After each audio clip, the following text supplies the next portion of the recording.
Okay,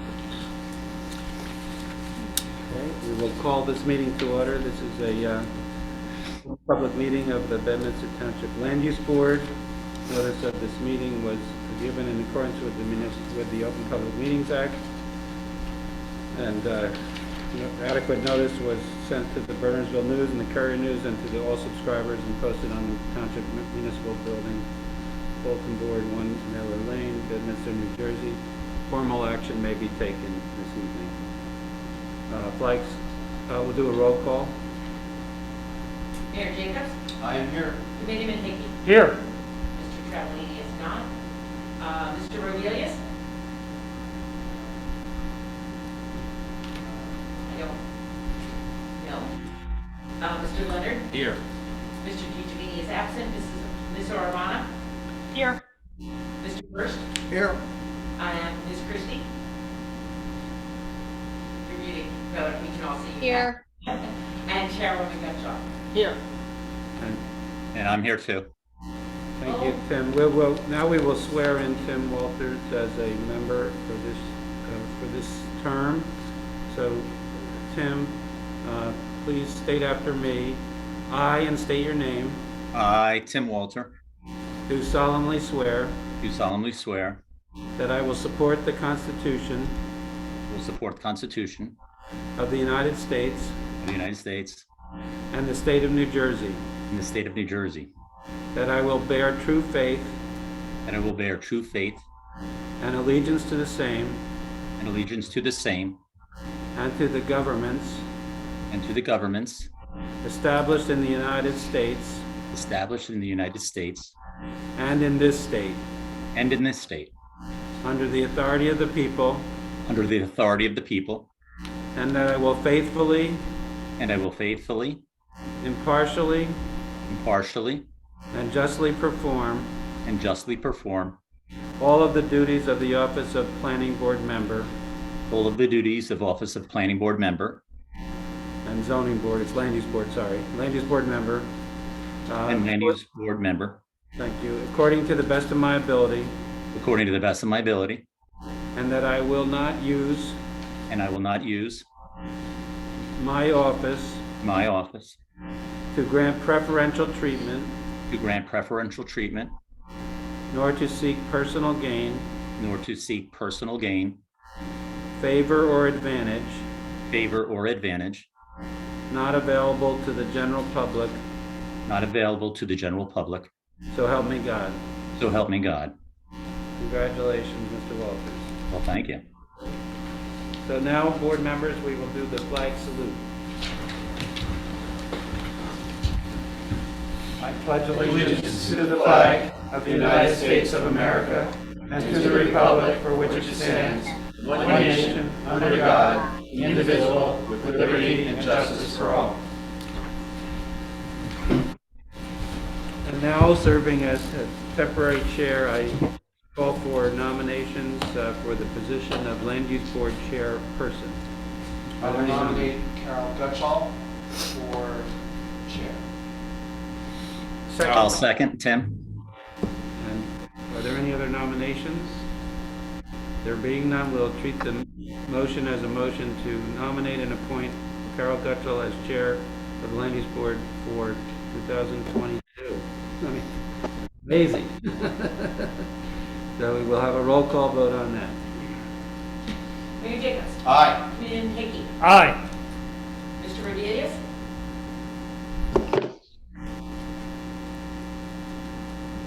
Screen lit up, but- I don't know. Mr. Leonard? Aye. Ms. Oravana? Aye. Mr. Walter? Aye. Mr. First? Aye. Ms. Christie? Aye.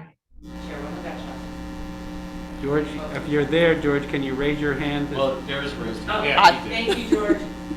We'll treat that as a yes vote. we think it's George. We think so. Reacting to it, so he's answering for George. We have an imposter for George. No one could impersonate George. No, that's true. Congratulations. He's one of a kind. Congratulations, Chairwoman. And you're now next for the next nominations. It's up to me? Up to you. Okay, I will make a motion for nominations for vice chair. I will nominate Jeff Leonard for vice chair. We need a second. Second. We need a roll call. Janine? Mayor Jacobs? Aye. Committee Hickey? Aye. Mr. Rodriguez? Thank you for the hand. Mr. Leonard? Aye. Ms. Urbana? Aye. Mr. Walter? Aye. Mr. First? Aye. Ms. Christie? Aye. Chairwoman Gutschall?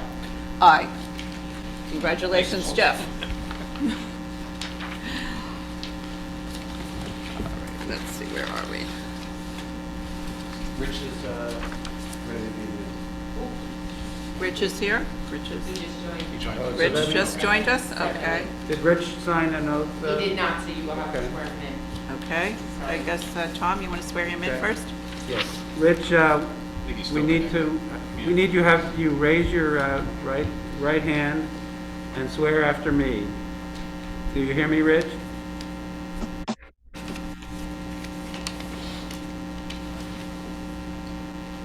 Is Rich muted? Except to say that he is. Okay. Rich, are you there? Acting audience. Okay.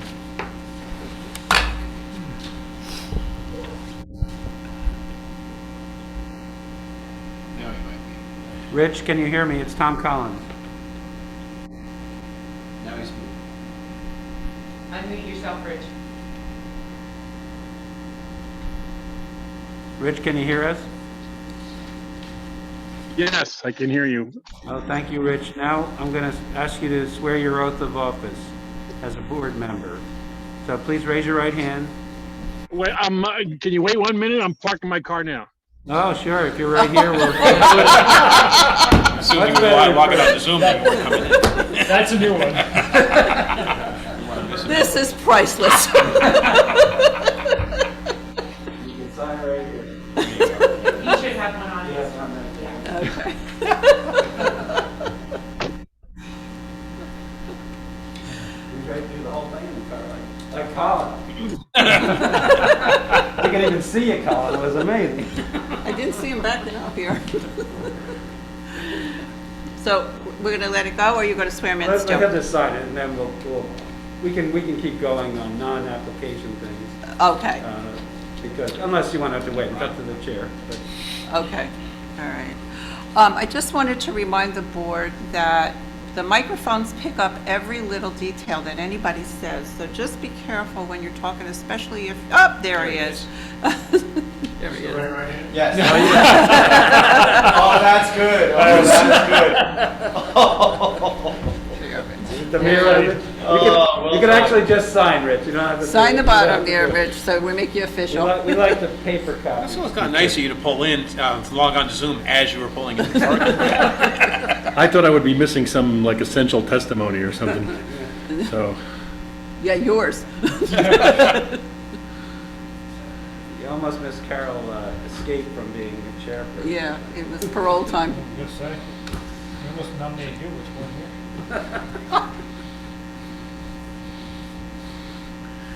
I'm trying to reduce my profile. Well, they still allow me to live in my neighborhood.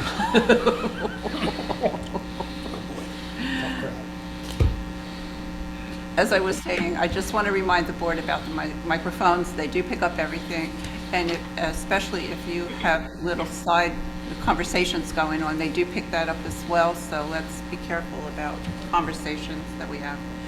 I do appreciate that. And I want to thank the mayor for reappointment. I thank him very much. I do take it as a great privilege to be able to serve my community this way. And this is the beginning of my 17th year.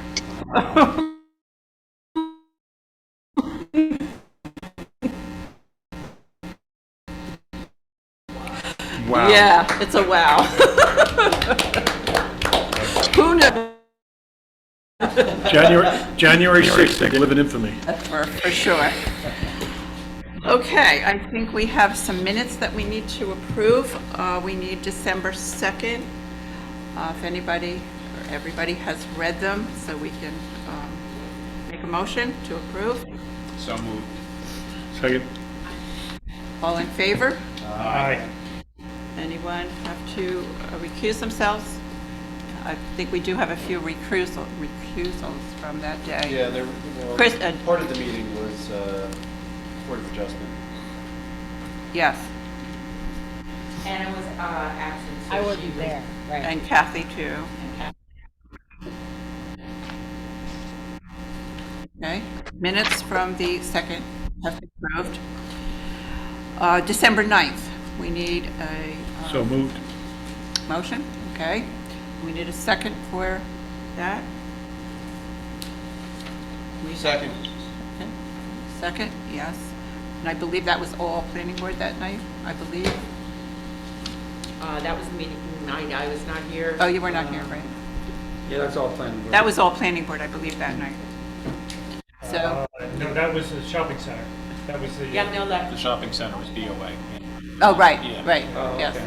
right, okay. So, all right. Go over there, part of it. We're there for part of it. Okay, so we'll have an approval. We had a motion, I think, and a second, Rich and Rich and Larry. Rich and Larry. Enter Roll your call. participant ID. I am, any, Otherwise, We don't need a roll call for that. please. No, we don't have a roll call for that. So all in favor of that motion? Aye. Aye. Anyone accuse themselves? I wasn't there again. Not entered any numbers. Please read. Okay, so we're good. Kathy.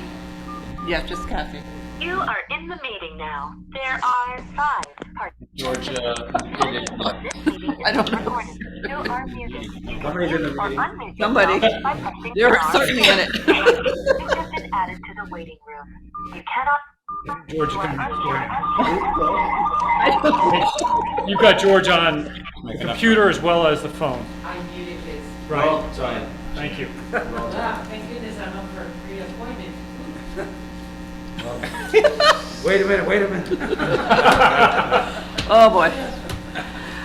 Okay, we have a resolution 2022, number 1, for professional services. We need a motion to approve our professionals. Motion. Second. And we need roll call on that, I believe, Janine? I think we do. Okay. Mayor Jacobs. Aye. Commitment Hickey. Aye. Mr. Rodriguez. Aye. Mr. Leonard. Aye. He's absent. Ms. Orabana. Aye. Mr. Walter. Aye. Mr. First. Aye. Ms. Christie. Aye. Chairwoman Gotcha. Aye. Thank You forgot somebody. Board member. Our new member. I shouldn't have spoke too soon. There's no way out, Janine. No. Just approved it. Oh, well, we need practice. Glad we got Rich. Okay, we have resolution number 2. This is for our meeting dates. I need a motion. Motion for meeting dates? So moved. Okay, second? Second. Okay, roll call? Mayor Jacobs. Aye. Commitment Hickey. Aye. Mr. Travellini. Aye. Mr. Rodriguez. Aye. Mr. Leonard. Aye. Ms. Orabana. Aye. Mr. Walter. Aye. Mr. First. Aye. Ms. Christie. Aye. Chairwoman Gotcha. Aye. Meetings are approved. Okay, resolution number 3, that's for our board secretary. We need a motion, please. I will make the motion. Second. Roll call, please. Mayor Jacobs. Aye. Commitment Hickey. Aye. Mr. Travellini. You can skip me. Aye. Mr. Rodriguez. Aye. Mr. Leonard. Aye. Ms. Orabana. Sorry, Anna, we didn't hear you. Ms. Orabana. She's frozen. She's frozen. We can go back. We'll go back. That's some Miss dead, Christie? if not, that's a dead man. Aye. Chairwoman Gotcha. Aye. And aye. Tim? Everybody? Mr. Walter. Aye. We need to get high-speed fiber out to that section. Okay, our secretary is approved. Janine, I'm an I. My computer froze. Yes, we saw that. Okay, resolution number 4. This is for our annual report on variances, site plan, and subdivision applications. We need a motion. I'll make a motion, Tim. Second? Who's seconding? Second. Roll call, Janine. Mayor Jacobs? Aye. Lady Vicky? Aye. Mr. Travelini? Aye. Mr. Rodelius? Aye. Mr. Leonard? Aye. Ms. Orabana? Aye. Mr. Walter? Aye. Mr. First? Aye. Ms. Christie? Aye. Chairwoman Gutschall? Aye. Approved. Okay, now we have a resolution 5. This is for our Somerset Hill Shopping Center, the application. We need a motion for approval. Motion. So moved. You need a second? Second. Anna has second. Okay, roll call? And Larry? No, and we're not Derek, there. right. Mr. Travelini? Aye. Just a quick note, it says PB up in the reference at the top of the resolution. So we'll change that to land use board. It should be DOA. Yeah, yes. Good catch. Wasn't there a new version of this that came out just yesterday? Yeah, what was the difference between the two versions? The difference was minor, was basically that the references to the prior resolution, prior approval had allowed for the floor area ratio, but also made the floor area ratio lower than it had been before.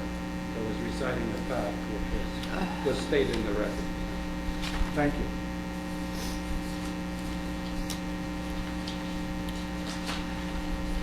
So you'll make that change and then, or I'll make that change? Yeah, you can make that. Okay, so it's an approval with the change. Okay, Janine, we need a roll call. Mr. Travelini? Aye. Mr. Rodelius?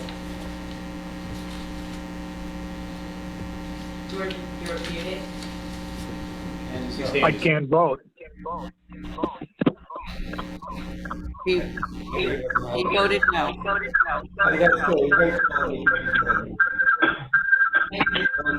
Voted yes on memorializing the vision. Right. George abstained, thank you.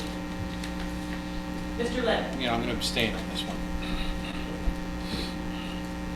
Ms. Orabana? Aye. Mr. Walter? Aye. Mr. First? Aye. Chairwoman Gutschall? Aye. Motion is approved.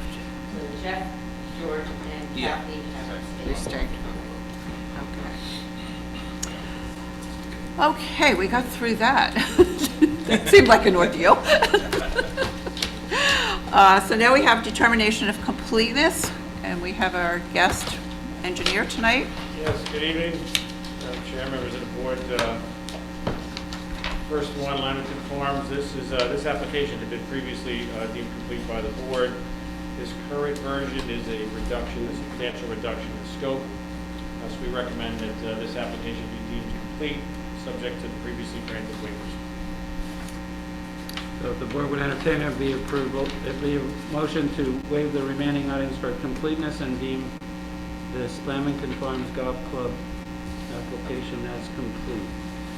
We need a motion. That'd be good, I think. Mm-hmm. Sure. Such a motion. We need a motion for completeness. Motion. Second, somebody? Second. Okay, roll call, Janine?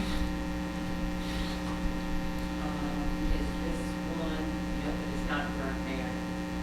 Correct? Oh, now it is because they did eliminate they moved the help for it to be complying with the conditional use standards, so, and they only asking really for the pickleball courts, I think, So it can go to planning board now. so playing. Right. Mayor Jacobs? Aye. Committee Hickey? Aye. Mr. Travelini? Aye. Mr. Rodelius? Aye. Mr. Leonard? Aye. Ms. Orabana? Aye. Mr. Walter? Aye. Mr. Hurst? Aye. Ms. Christie? I abstain. I wasn't there. No, this is for completeness to go forward, Kathy. Oh, aye. Okay. Chairwoman Gotcha. Aye. Okay, motion is approved. Next one is PPAC Bank. Bank, yes, according to, we have a letter dated December 20th. We recommend this application be deemed incomplete. We have a number of issues that remain open. One being the nature of the FAR determination. The application form needs to be corrected for this to represent a D4 variance.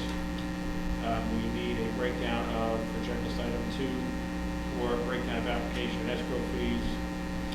We recommend that waivers be approved for checklist items number 7 and 8, as well as checklist item 56. Checklist item 18 regarding signed plans, they remain open. We need signed plans to everybody out. Okay, so this one, Madam Chairman, is basically still remaining incomplete. Correct. But it's a motion to waive the items just listed for completeness purposes, but deem it still incomplete Complete. and require submission of the items required by the township engineer. Is there such a motion? We need a motion for, So you're only Approval. waiving about 3 items so for Right. completeness, and it's still incomplete. speak up. Motion. So moved. I'll second. Okay, Second roll by call again, Janine? And this one, you guys are not a part of. Mr. Cialdini? Aye. Mr. Adelis? Aye. Mr. Leonard? Aye. Ms. Urbana? Aye. Mr. Walter? Aye. Mr. First? Abstain as a result of conflict. Thank you. Ms. Christie? Aye. Chairwoman Gotcha. Aye. Okay, motion is approved. Now we have 461 Spooky Hollow Road. Yes, Madam Chair, this, we have a letter dated December 20th on this application. There are 3 waivers listed in the report that we recommend be granted. We have one minor item that is incomplete regarding escrow fees, but we can get that information from the applicant. Barring that issue, we have no objection to this application being deemed complete. Okay.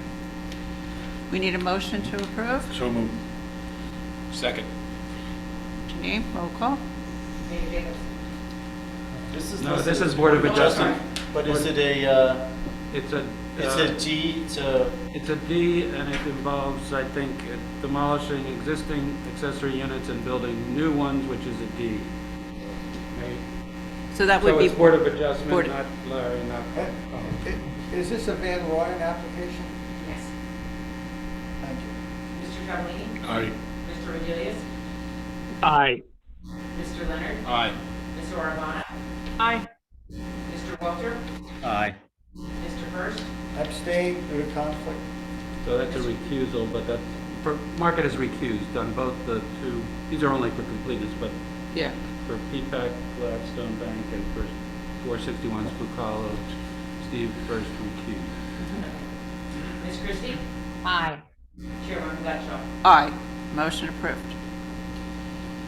Thank you. Okay, now should we schedule them now, or you want to? As of right now, what we have is, let's see, next week we have 461 Spook Hollow. Okay. February 3rd, I believe we have Trump, Lamington Farms. Okay. And February 10th, as of right now, is 20 Route 206. So we are pretty much Filled through February. correct. Mm-hmm. Okay.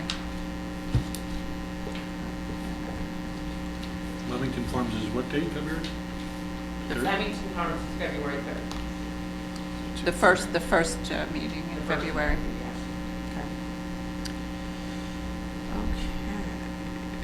Okay. All right, so we are down here. Okay, we are ready now for our hearing for Stone Holdings. wait, just Whoops. planning board comments? Oh, yes, go right ahead, I'm So, sorry. So first, I'm Yes, glad before you leave, yes. that our returning planning board members have accepted the reappointments.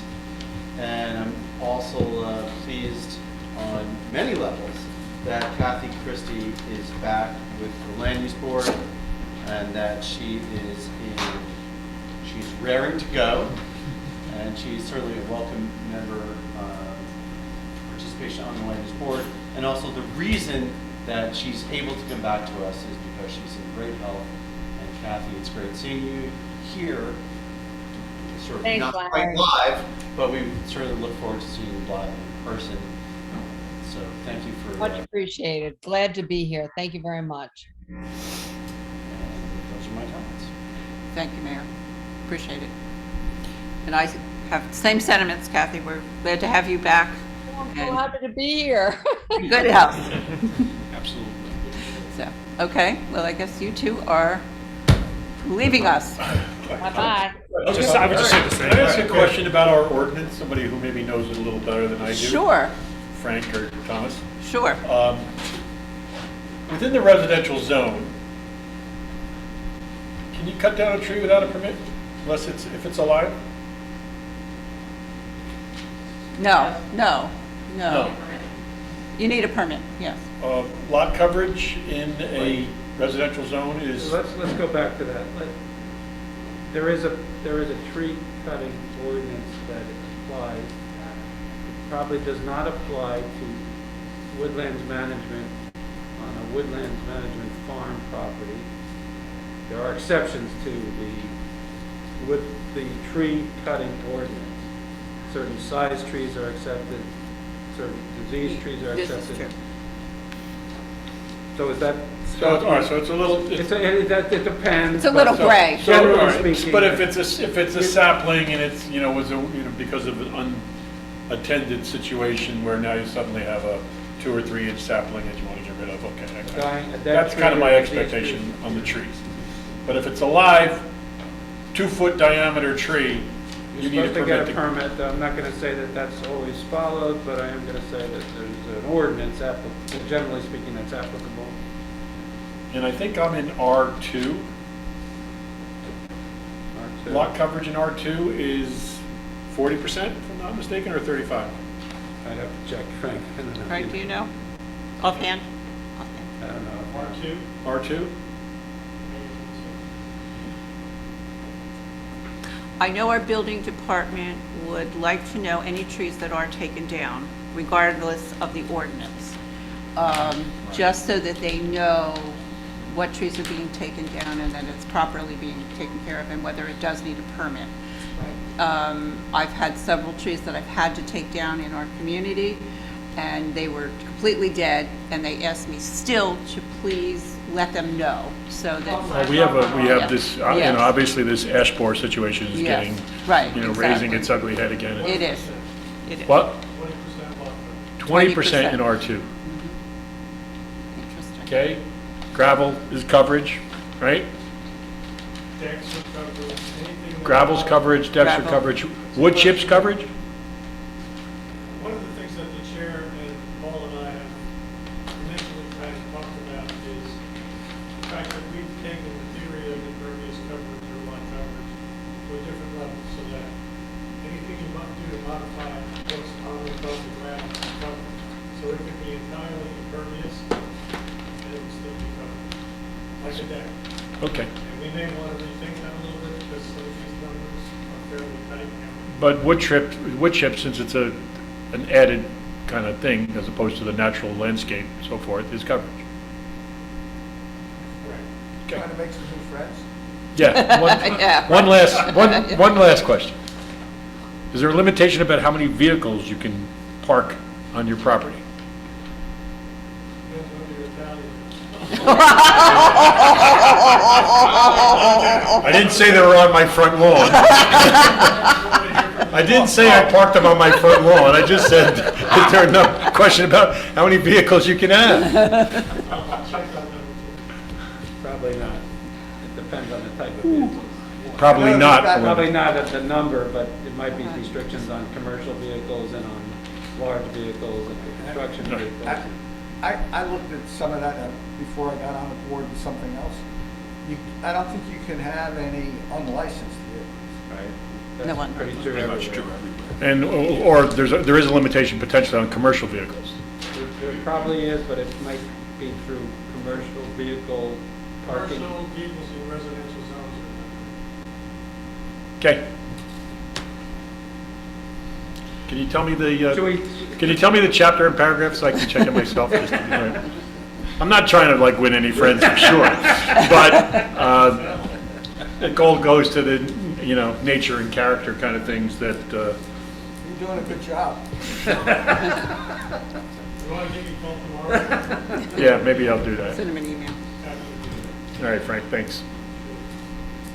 Frank, should we bring up the question right now that I had asked you? Is this a good time that, or, The only thing is, I think, Madam Chair, that if Paul should be here? gave you a recommendation, and we can talk about the board about it. The question, I just basically read it to Yes. everybody. So Right. What you really want is what's the informed answer that we would recommend that you move to.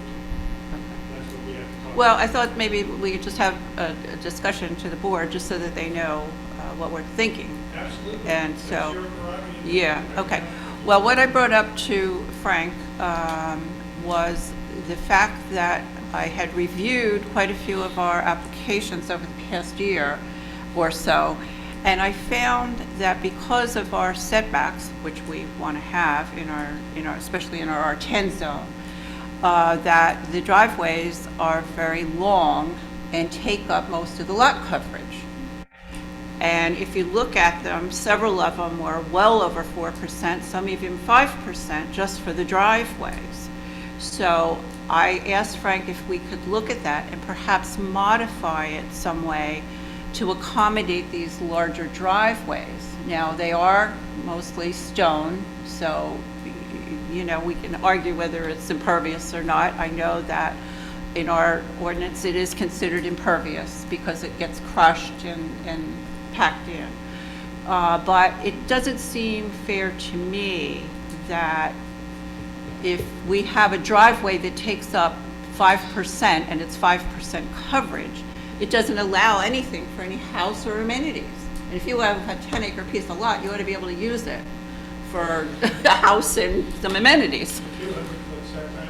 Hmm? The 200-foot setback means you're going to have a long driveway. Yeah, exactly. Even if you only make it straight, which is not as Correct. arduous as if you don't make it straight. Right. We encourage people to put the buildings even way further back than that. So- I know. So on the one hand, we want them to make that, and one of your points I think is a good one. When you look down that lane, it's not like you're getting a feeling of heavy coverage No. because there's a long driveway. No. If anything, you're getting the feeling of some being carried into that open area on that driveway. Exactly. Yeah, we should talk that through a little more. There may be an exemption. And what is the lot coverage for our 5%. 5% for the entire 10 acres? So Yes. if you've got 10 acres and 30% of it is wetlands or otherwise, Well, that doesn't count. You take that out. You use all the, for this purpose, you use the gross acreage, I believe. for coverage, you use the gross acres Yes. regardless about what's Yeah, developed. unless you're Right. subdividing. If you're subdividing, there's That's different different. factors that kick in. But if we're just trying to build a house on a 10-plus acre lot, the coverage. The lot not coverage The lot would be based on the 5%. entire And acreage. it's the driveway, it's all the, But it's everything. It's the porch, it's the house, it's the pool, it's the decks, it's everything. So, looks like it's about- 5% is actually not a bad number on a basic. On a normal house. Rectangular lot. right, You could actually be lower, like Right. Highlands, I'm not saying I support it, but they try to use a 3% cover for everything in the preservation area, which is pretty low. 5% is reasonable, but what Frank is saying, and, is maybe there's ways to have exemption or exceptions for certain parts of the coverage, depending on the purposes yeah, I think we of the need coverage. to, revisit that and look at that so that it's more reasonable. Especially you have an older house, in which we had quite a few of those type applications where they were older houses.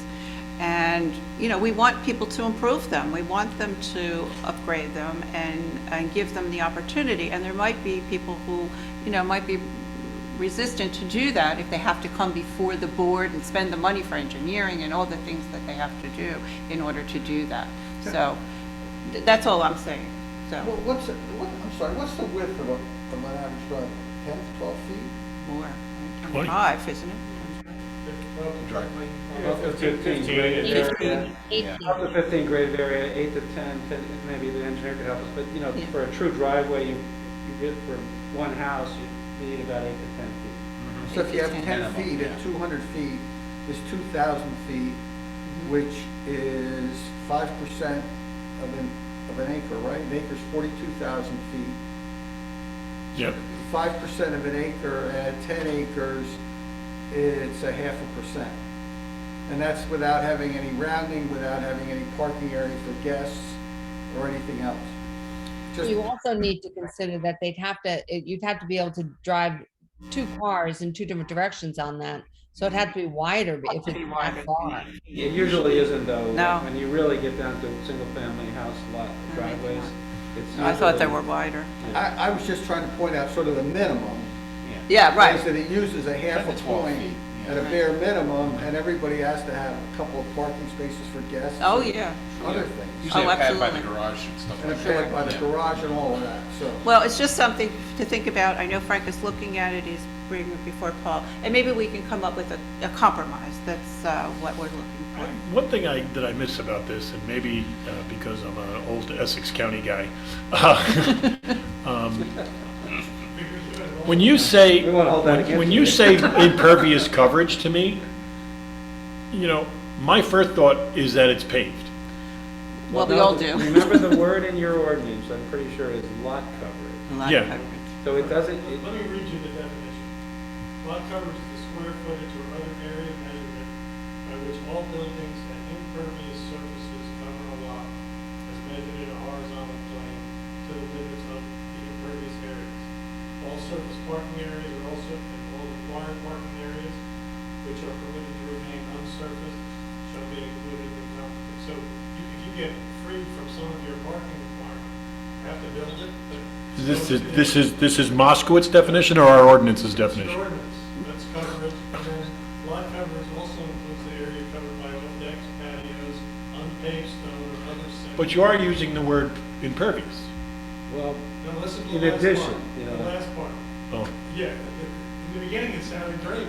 The last part says, shall also include the area covered by open decks, patios, and unpaved stone or other semi-pervious surfaces. So it's not just impervious. And what the hell is semi-pervious? I'll leave that to Mark. And, all right, so can I ask a stupid question?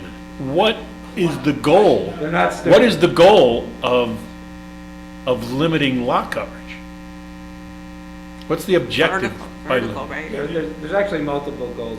But it's Most of the vertical. time, we get focused on drainage and and the. Yeah, yeah. Yeah. But actually, a big part of the goal is the opposite space, that the opposite space is green. So the concept of the whole concept of having low coverage is to maximize the green space. And that's a big deal. And that doesn't mean you wouldn't be able to find ways to work with that using a number different than 5%. But if you can imagine, the whole zone is based upon bucolic open space in a residential character, and actually in truly a state equestrian farm or quality agricultural character. And that goal of Bedminster has been upheld by the court since the 1950s in a case called Fisher v. Bedminster of preserving the green. Now, I'm not saying that you have to have 5%. I'm just saying it's a big picture issue. It's not just will that cause Yeah. runoff, or Right. can we deal with it by having a drainage system? It's a whole bigger- integrated. And so that goes back to my point about being the old Essex County guy. So in Essex County, there's different objectives, smaller lots, a whole different character that you may be Correct. trying Correct. to preserve, modify, or otherwise control, Correct. right? Correct. That's right. Okay. But I but just- we can work on, these are details in an ordinance, and Yes. they're kind of the thing that you, just like you said, you'll talk to Frank and Paul, and then maybe they'll give you some ideas. Yeah, so that we could come up with a compromise. I think we would be very hard pressed not to allow additions or corrections or, Tweaks. amenities Well, to. well, you're describing humanity. on these 10, it's a kind of very special circumstance, these 10-acre lots. Yeah, right. So, I get it, all right, so. We Yeah. also So do a it's thing- We just- also do a thing where, a lot of times what's happening is somebody's coming in and their house is on a lot that's less than 10 acres. Right, exactly. They An do have 8 different acre. standards already. Yes. But maybe that's where it's even more important that. Correct. The standard is relaxed a little bit, because we want them to maintain their smaller lot, and we want them to have a nice home, and sometimes it needs a little bit of what you would maybe call grandfathering, or at least special circumstances, Right. standards, so they don't have to come in to add on a addition or to put a pool in or something. So Right. But if you were only talking about the first objective, which was the drainage and the runoff kind of control or, Yeah. et cetera. We have all kinds of We might give standards. some weight in terms of the permeability of those various materials you might use. You might give paving is 100%, gravel is something less than that, wood chips is something less than that, and so forth and so on. But you're given the bigger picture, Tom, it makes me understand the reason why. Yeah. It's what it And this is. isn't a minor thing, this is like Major. the elemental Yeah, part of the. part of our Arcadic community. Town District, I mean, and that's Mhm. why you love it so much. But- Right. I But we understand. can work within its confines and try Yes, to accomplish. and still have same the objectives, purposes, right. I think so. I think we could maybe come up with something. Okay. Food for thought, that's it. And we'll talk about it some more another time. Yeah, it's gotta be important that the engineers really help us. Yes. Bring some science into the conversation. Absolutely. The kind of questions which was asked to be Mhm. graduated across, a rationale always helps in order to something. Absolutely. Yeah. There's Thanks, also Frank. really amazing technologies happening with pervious concrete and pervious pavers and pervious That's true, paving yeah. And, Technology. very incredible, new technologies, Technology. which maybe have their issues and maintenance issues and everything else. And I'm not saying we're gonna be able to solve all that in a few words in an ordinance, but it might help. It might help you to Mhm. learn about some of that. It gets really expensive though, and it's very detailed of how to do it. Well, Well, that might be an permeability was option. the issue. You might find half the township is. The existing land, right. Half the town doesn't meet our criteria. That's true. That's true. Okay, let's move on and let's have our application, Stone Holdings. Good evening. For those of you who don't know me, I'm Brian Fahey. I'm a lawyer. My offices are in Far Hills and in Tewksbury for the past year or so. And I'm here tonight representing Stone Holdings USA LLC, the applicant, and its principal, Yakov Scheinfeld, who's here with us today. Property address is 1992 Burnt Mills Road here in Bedminster, Block 71, Lot 2. That's the little spur that kind of sits next to the art, whatever that is, the old schoolhouse building and the highway. There's an existing building there. It's a little more than a half an acre of land. The building's been used in its prior use, I think, since about 1982. I found two prior resolutions on file, one from 82 and one from 83, that perfect the prior use, which was a mill workshop, a very high-end mill workshop. And my client does a very similar business, though not millwork. It's cast stone. We are here, just to put it in context, seeking relief on three variance conditions, one being a D variance, a use variance, the other two being hardship C variances. And I'm going to have three witnesses tonight. We're going to call Mr. Scheinfeld. He's going to come up and he's going to talk about his business a little bit, and then we're going to have Paul Fox is going to go through the site plan and deal with those issues, and then John Peel is going to talk to us about the planning aspects of the application. So we'll try to go through this fairly quickly and get as many of the questions and answers on the record as we can. So I'd like to, if it pleases you, Madam Chairman, call Jakob Scheinfeld up to the table and let him talk. Sure, gentlemen. Mr. Scheinfeld, please come forward and raise your right hand. Do you swear or affirm to tell the truth, the whole truth, and nothing but the truth, so help you God? Thank you, and please state your name, spell your last name, and give us at least a business address. My name is Yaakov, Y-A-A-C-O-V. In the microphone, please. My name is Yaakov, first name, Scheinfeld, last name. Spell. Spell it. S-H-E-I-N-F-E-L-D. I live in Maplewood, New Jersey, right now, so my commute is 25 minutes. What else did you want to know, sir? You should state at least the business address Oh. or your home address. My home address is 774 Prospect Street, Maplewood, New Jersey, 07040. Thank you, Mr. Scheinfeld. Okay. Jakob, Yes. why don't you tell us a little bit about your business, and you just kind of put that into a context. Okay. So, I have an art degree in ceramics, and I studied it in Jerusalem, Israel, and I always loved architecture. So I came to this country in '89, worked for a firm that did architectural work, and fell in love with it. So what we do is, these are elements of historical buildings in New York City, Morristown, private homes, and they are no bigger than this, by that. So a typical piece could be any crazy shape and form and color, and we cast it into molds made out of wood, rubber, and a combination of the two. Buildings I was involved with are the Flatiron Building, the Essex Hotel in New York City, private homes, and these things are made by craftsmanship, craft people.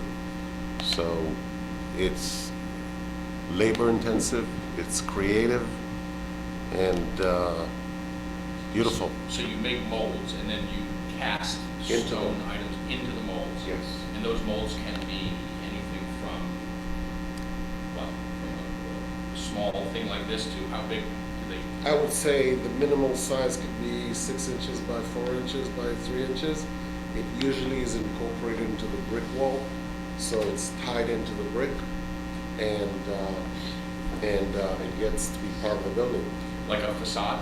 Exactly like a facade. Okay, so you create things that are added to buildings, and are they huge, or are they modular? How does that work? They're mostly, the definition of cast stone is a cementous material, so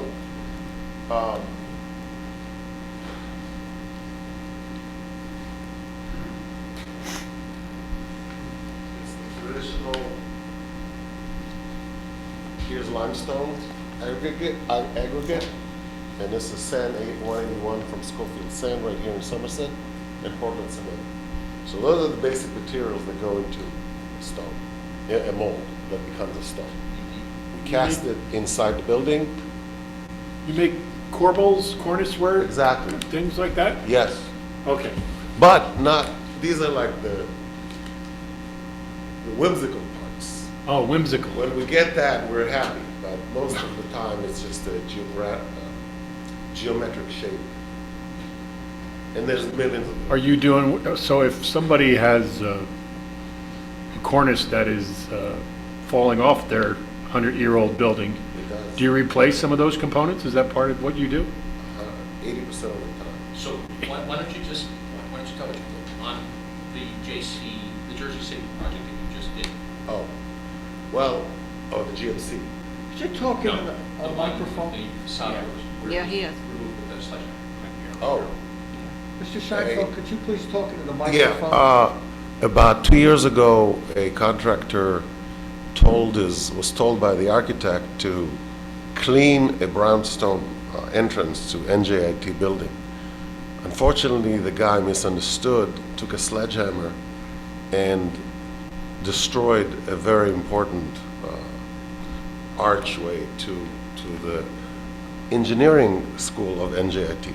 They got very upset. Very historic building, protected building. Right across from the Newark Museum.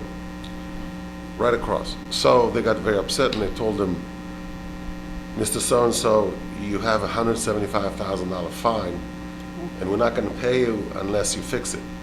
So he found me and we found a very creative way using scan technology to recreate what was left, which was 10% of the very ornamental carving, and juxtapose it to both elements. It cost him $25,000, but it wasn't $175,000. So we matched the color, the shape, and they were very happy. So at the end of the day, you had replaced a very historic, beautiful piece of architecture Yes. that someone else ruined with a sledgehammer. Yes. Another example is, if you guys know the old entrance to on Route 124, which is Springfield Avenue. About 15 years ago, we recreated whimsical elements for the Drew University archway. If you're familiar with if you go on 124 and you make a left into the historic part of the college, there's a beautiful archway with 12 whimsical parts. One is a guy playing some instrument and religious objects and so forth. It's So Fairleigh Dickinson, where Fairleigh Dickinson, where the Vanderbilt mansion was? yes, where the New Jersey Shakespeare Festival is usually. Drew. Oh, you're saying Drew. He's saying- Drew. Drew, Drew. okay. Drew. Another Robert Barry. The Flatiron was a building I worked on, not for my company, when I worked for somebody else, and we recreated the terracotta pieces. You know, those are very important engineering feats, because some of these buildings fall apart and kill people. I mean, famous case of somebody who walked under a building. She was actually an architect and she died. So the terracotta, being 100 years old, is falling apart. So we create a replacement for that sometimes. How long have you been doing this? 30 years. What's your prior address? My prior address to, the factory? Yeah. Jersey City, right near the circle. So, and you're replacing that with the building here at Yes. 1992? Exactly. So let's talk a little bit about the operations of the business. And these are questions that come from Frank and from Paul's review. Why don't you tell the board about the hours of operation on a typical day? 7:30 to 3:30 or 4. I have 2 workers right now. I will look to expand and hire local talent, maybe 1 or 2 more. It's a small operation. The building is less than 5,000 square feet, so I cannot really do a lot of work. It's limited. Normally, there are going to be no more than 2 or 3 cars. A truck will appear once, I would say, once every other week to pick up pallets of finished material. Now, I'm not a granite or slab guy. It's not that I store anything like that outside. But when we cast these elements, we have to put them in pallets and wrap it professionally, put shrink wrap around it, palletize it, and then it gets put on the truck. And that's about the extent of what we need to do. You're not storing marble or No. outside, granite or outside. Everything- But you are storing sand. Yes, that's the purpose of the sand and the limestone gravel is the raw materials to make the product. And this is kind of the nature of the D1 variance. There was a prior use there very similar, and actually he's got permission to operate his business inside the building right now by way of a zoning permit issued by Bedminster, by Susanna, which maybe shouldn't have been done, I don't know, but it was done because it's a substantially similar business to what was there. So the outdoor storage is an important part of why we're here tonight. Yes. And the outdoor storage is part of the site plan, it's part of what's been designed into the site plan. So we're creating bunkers in which these materials would be delivered and stored. I want to elaborate a little bit about the bunkers. Don't get scared. This is not the Maginot line. We're not creating any fortifications there. But I do need a 6-inch slab which will store this, because once we pick it up, we cannot have any debris or dirt or leaves or anything that is contaminant to the stone, because it ends up on historic building, on very important buildings, and the whole job can be rejected for the smallest imperfection. So if the engineer or the owner sees imperfection, they're going to say, do it again, throw it away. So the bins, I would call them bins, are a must almost to my operation. And the shear, the only purpose of it is to contain these two elements in a proper way. Okay. So, just so I can step back and we can be clear, so it's you, and currently you have two employees, full-time, part-time? Full-time. And you expect maybe you might increase that by Probably 2 more? 2 more maximum. Okay. Yeah. And you open evening or weekend hours? Usually not, but it's possible. So 7:30 to 3:30, 3:45, Yeah. 5 days a week is pretty much what you anticipate your operations? Yes, yes. Okay. Visitors, I might have once a month or every other week a designer or an architect, but now with COVID is very different. People don't like to meet, it's all email and video and things like that. Most plans come by email. It's all viewed on my screen. It's, it's very efficient. So you don't have a showroom? You don't have a retail showroom? I am going to create just an office on the right side of the building. It's beautiful. Frank was an amazing, one of our country's best craftsmen. I've seen his work. Frank being Frank, the prior operator? Frank, the prior operator. I admire him. And by the way, I love your town. It's beautiful. It's very different from Jersey City. And I care very much about the environment. I've been a landscape designer for 10 years in Israel, and I care for trees. I love trees. I hate to see trees cut down. I really cry when I see that. Unfortunately, we may have to cut 6 trees maybe, I don't think 10, just to create those bins, and I want to replace it with new trees and I don't think it's going to be seen from the volleyball court, because we're sort of right in between those, what kind of trees are they? Paul? Cedar. They're about this wide, maybe 14 inches. So I'm very aware that we have to leave places in better condition than we got them. So.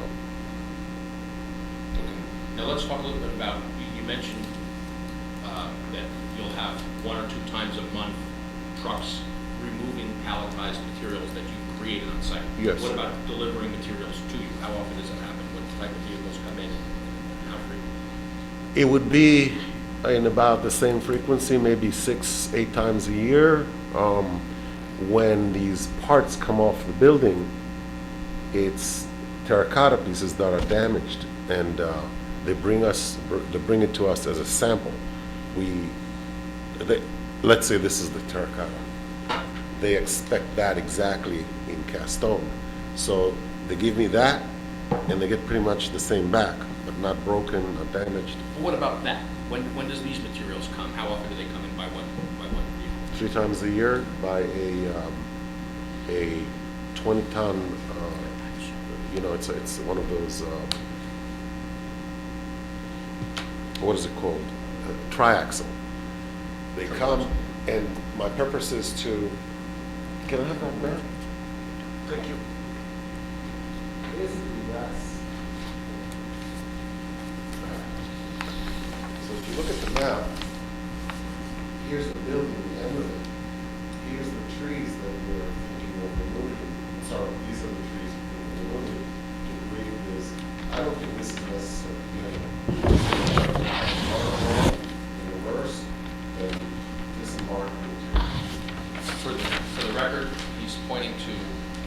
gauge, I think that is in the site plan, is that correct? Exactly? Okay. Yeah. So now, is the truck large enough that it'll have to back in all the way from the street? The truck will have to come Yeah, in. I mean, when you're having deliveries, is the truck big enough that it's gonna have to pull in backwards all the way from the It's street? probably what The it's gonna tractor do trailer? is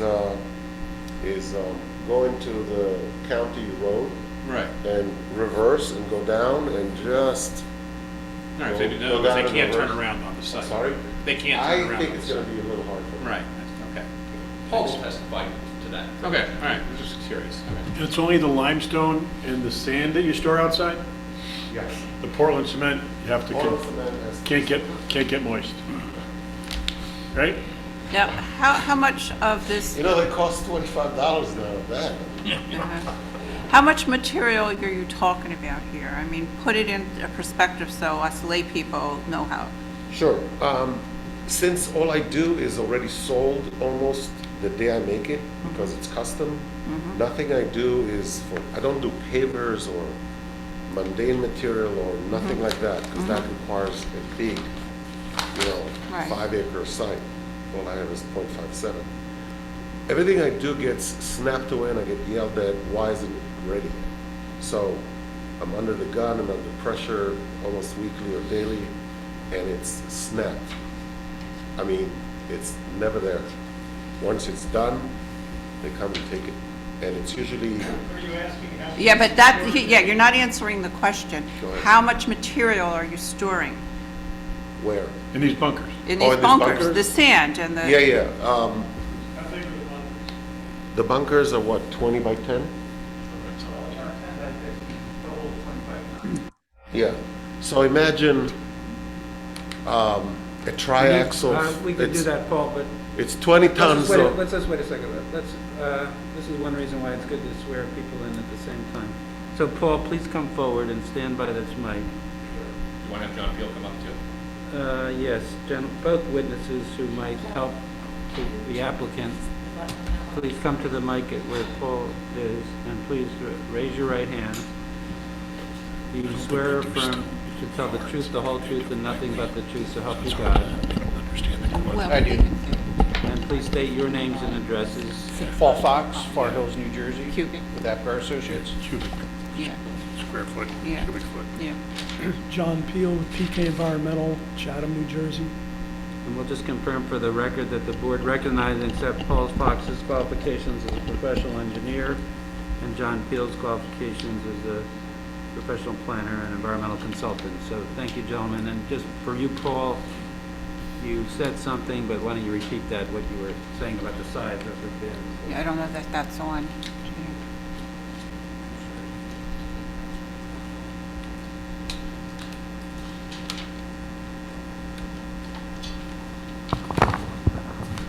So these bunkers have been designed to store 1 truckload of material in each bunker. And that's about 20 cubic yards of material that comes off a truck. So it's about 25 tons total. You know, he expects to get about 2 or 3 truckloads a year. It's that amount of material, they just don't go through it that quickly for the size pieces that he's making. So it's essentially just 2 or 3 bulk deliveries each year to refill the bunker. I'm sorry, when we're talking about truckloads, we're talking about like a 3-axle mason dump truck? We're not talking about like a 40-foot That's correct. container? It's just a dump truck. Okay.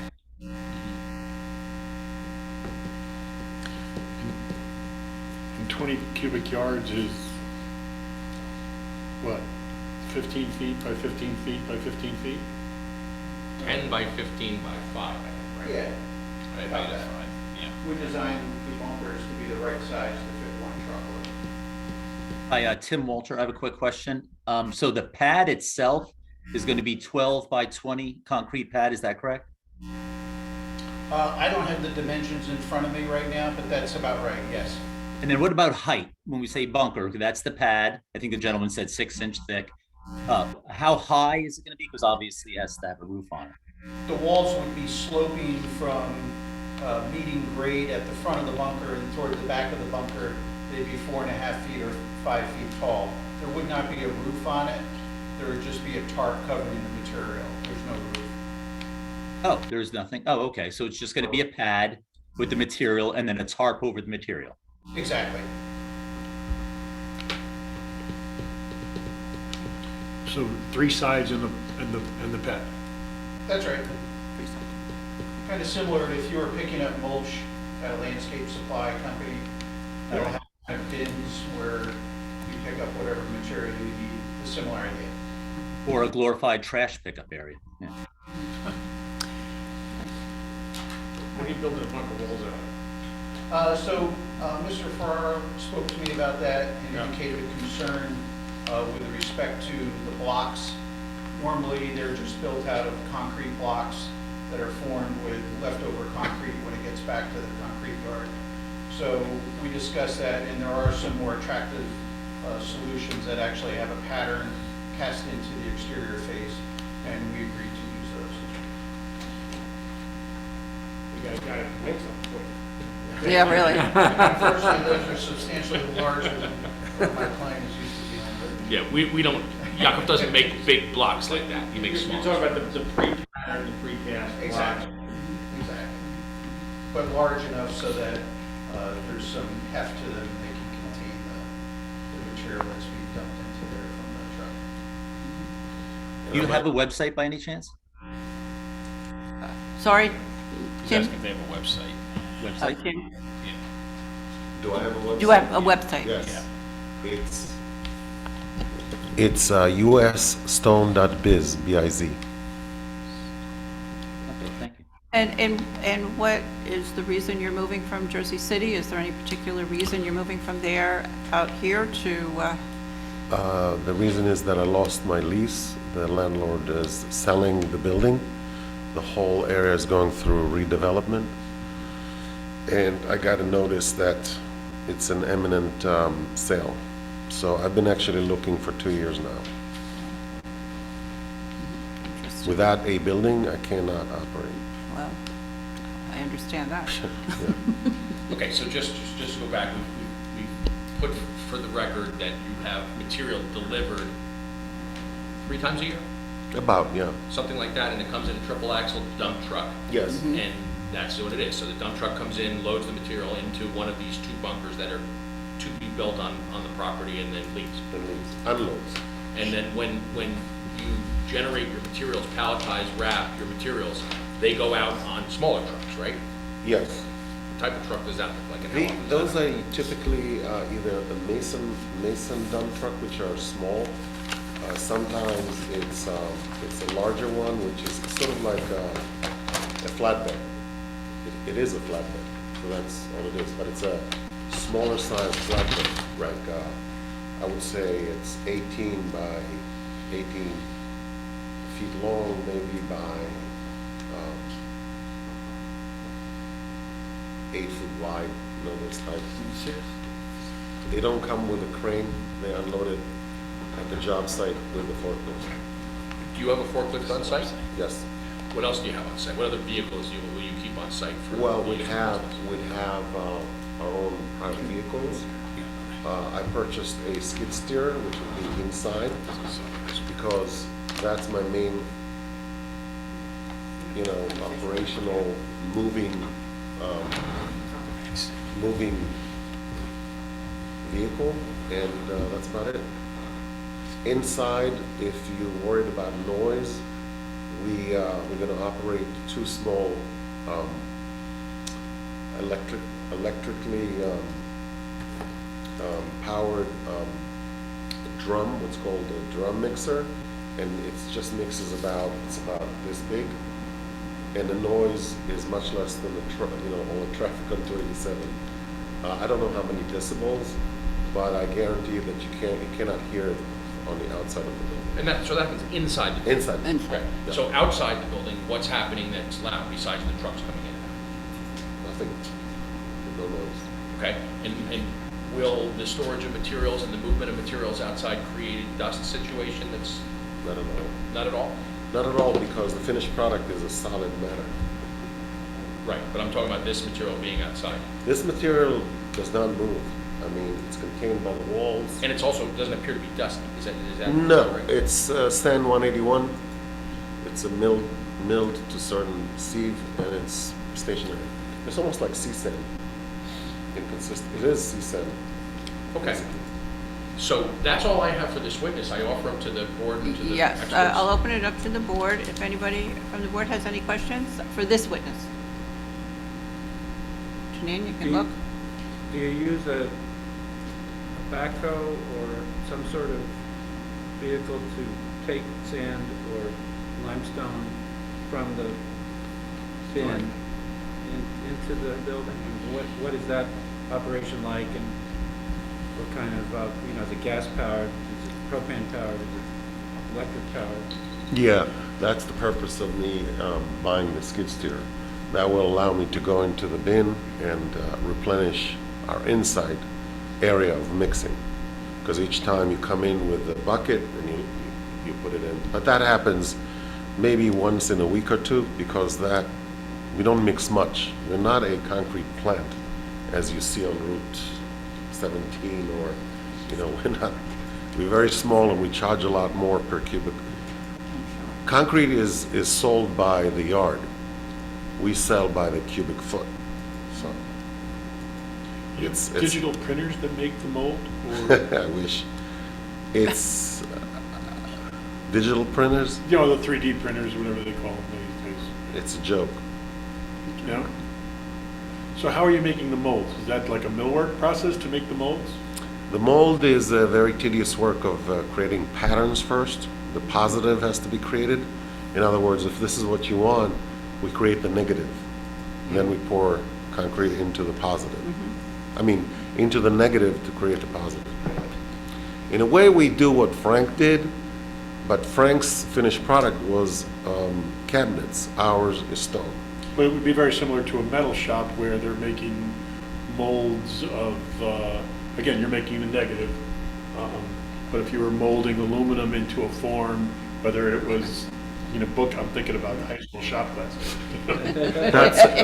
Bookends with a horse's head on it or something like that. But you're making these molds out of this rubber material you mentioned, right? Yes. And then the concrete is poured into these rubber molds. Do you care to see a picture or two of molds?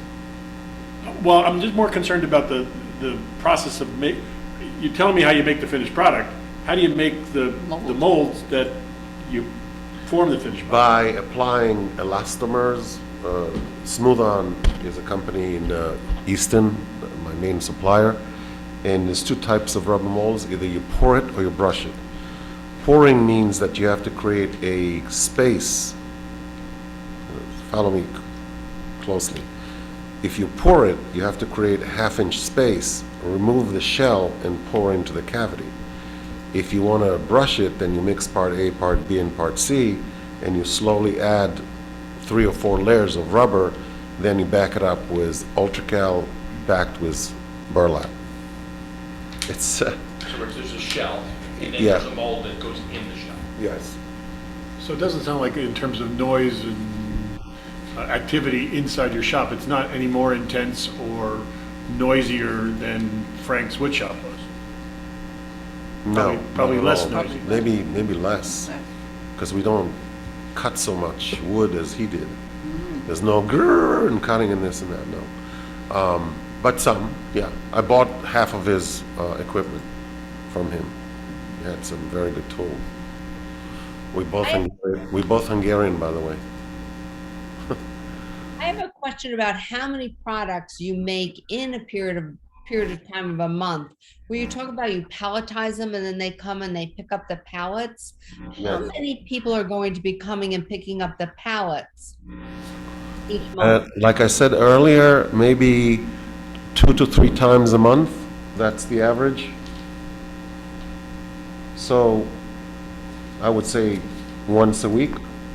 But then it would be eight pallets at a time, because we create the work and they expect a certain facade part being made, and we do it. So one truck carries 8 pallets. 8 pallets, yes.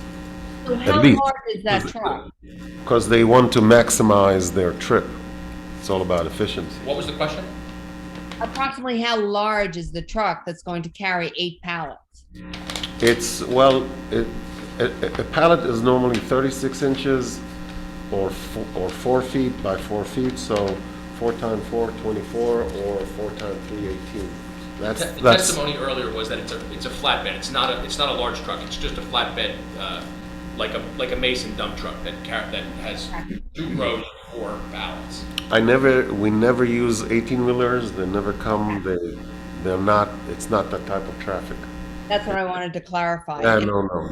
Will this truck need to back in also, or will it be able to just drive in? He is probably going to come to the cul-de-sac toward 287 and back into the property because it's going to be a little hard for him to turn around. I don't think we have more than 20 feet of paving, of asphalt. So it's hard for him to turn around. But it's easy. My place in Jersey City was a lot tighter. It was in the residential area with car sweeping and not easy at all. But I think what I'm picturing in my head is that the truck is not going to be out on Burnt Mills. It's going to be able to pull in, pull up, and then back up, but not on Burnt Mills to back up. Exactly, yes, you're right. Yeah, it's the little spur off of Burnt Mill, so the truck will only, it'll come into the little cul-de-sac road, in which there is nothing but him. Right. Oh, I did walk the property. No, that's why I know that little area. Spur, yeah. Can I clarify something real quick? Either the attorney for the applicant or Tom, doesn't this applicant, aren't you already up and running? You've got approvals and you're doing this already, correct? Are you already operating? No. Is the question. No, we in the process of moving and we are awaiting your decision to make operational decisions as to how and what we're exactly doing.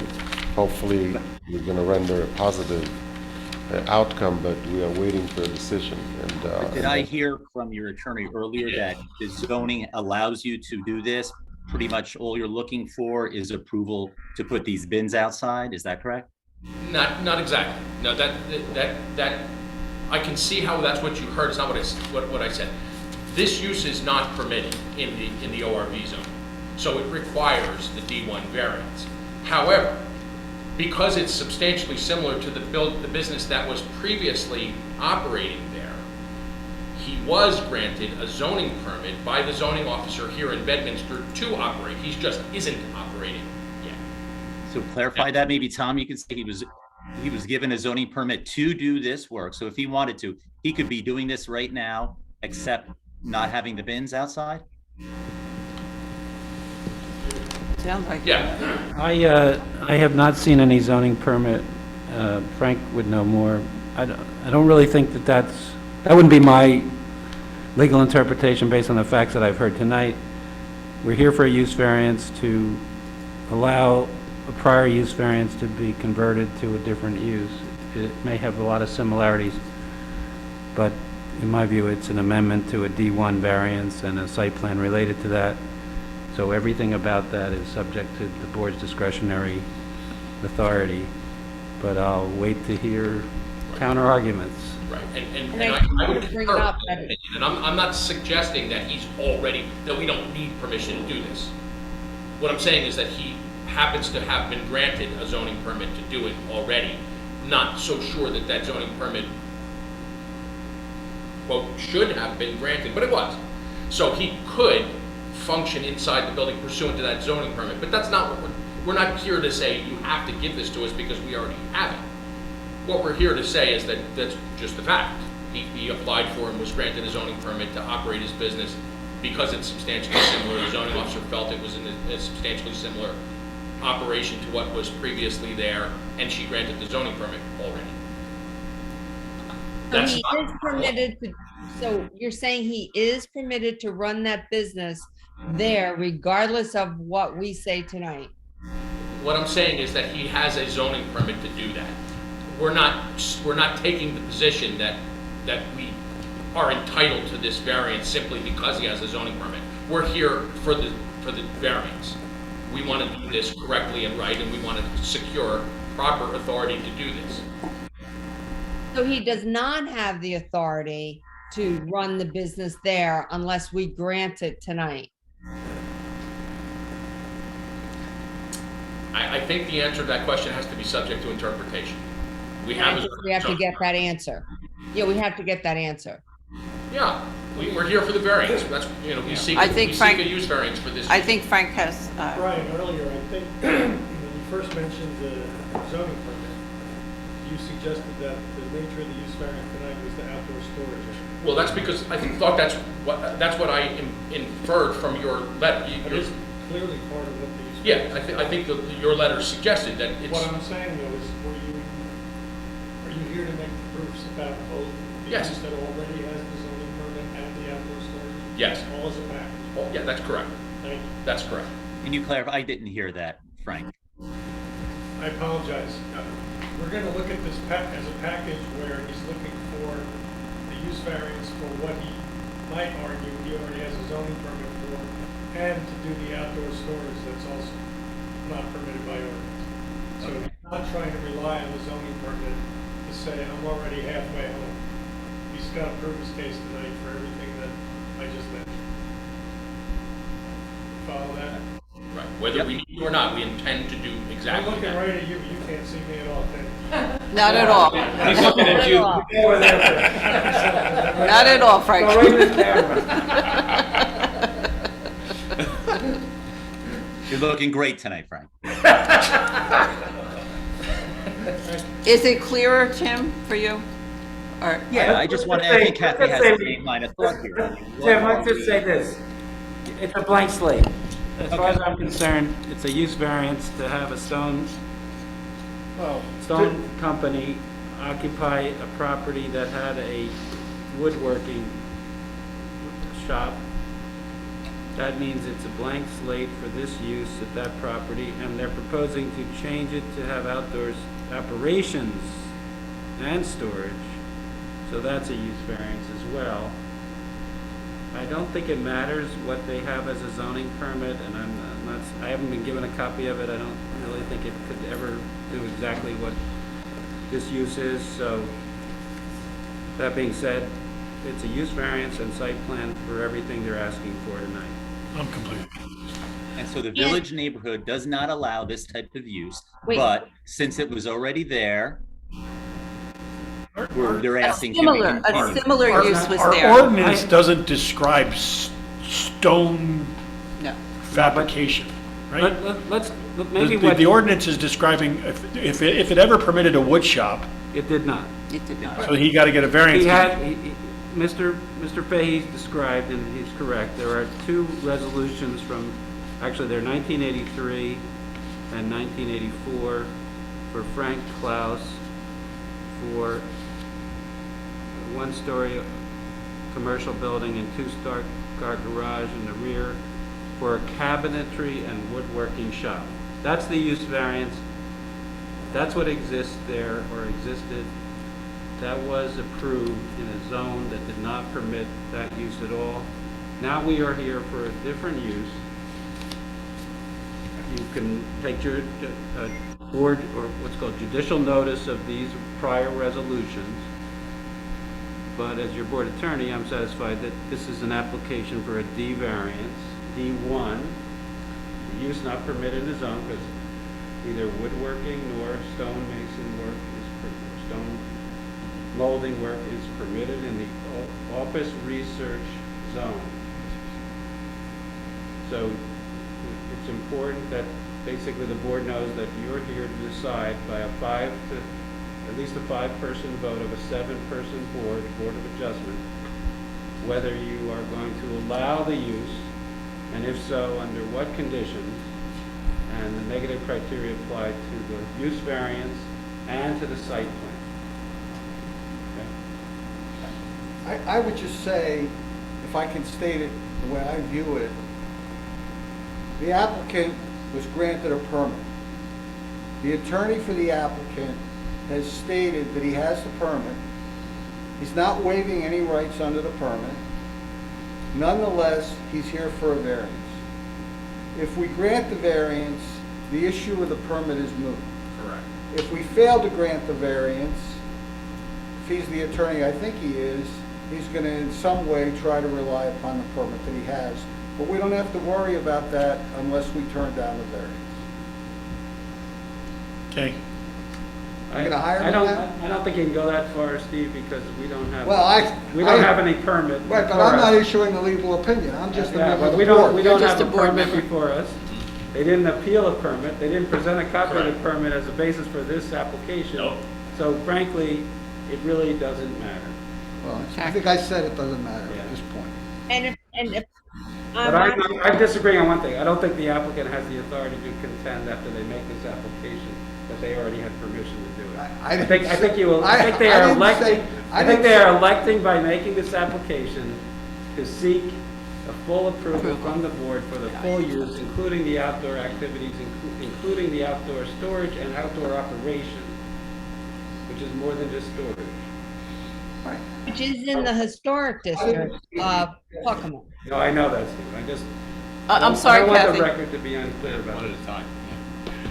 Okay, Kathy, we didn't hear you because you were talking over someone. Go ahead. It is in the historic district of Plaquemine, if I'm not mistaken. Is that correct, Frank? Do you know that? It's in Is it historic? Historic district. I believe it is, yeah. I'll look at the map. Mm-hmm, okay.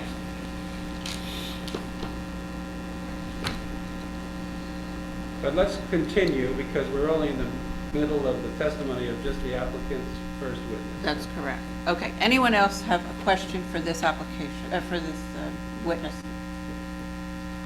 Okay, we'll open it up to the public. Yes, Janine, see if there's anyone? There's no public. No public, okay. Then we can have your next witness, please. Thank you very much. And Yes. I'm going to bring Paul Fox to the table. And I'm Okay. going to walk through this Okay. site. Thank you. Would anybody like a 5-minute break before we start, or are we okay to go? We're all right now? Okay, we'll continue.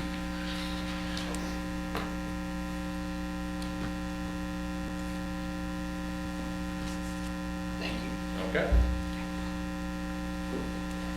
So I have with me sheet 4 and sheet 2 of our plans, and I'll start with sheet 2. This shows the overall site. Just so you can imagine where the highway is here, it's about, the curb line is about 25 feet from the building. So where we're proposing these, the 2 storage bins is about, from here is about 25 feet to the curb line of Route 287. So the options for putting the outdoor storage bins was either here or up here on the other side of the building. We selected this because it was much further out of sight and off the road. As described, this is essentially a dead end of the old portion of Burton Mills Road before Route 287 was ever constructed. Once 287 was constructed, this portion of Burton Mills Road was abandoned and a new Burton Mills Road was constructed to the north with an overpass. So this is essentially just a small piece of land immediately next to the highway that is the only property access at this point from the end of Burton Mills Road.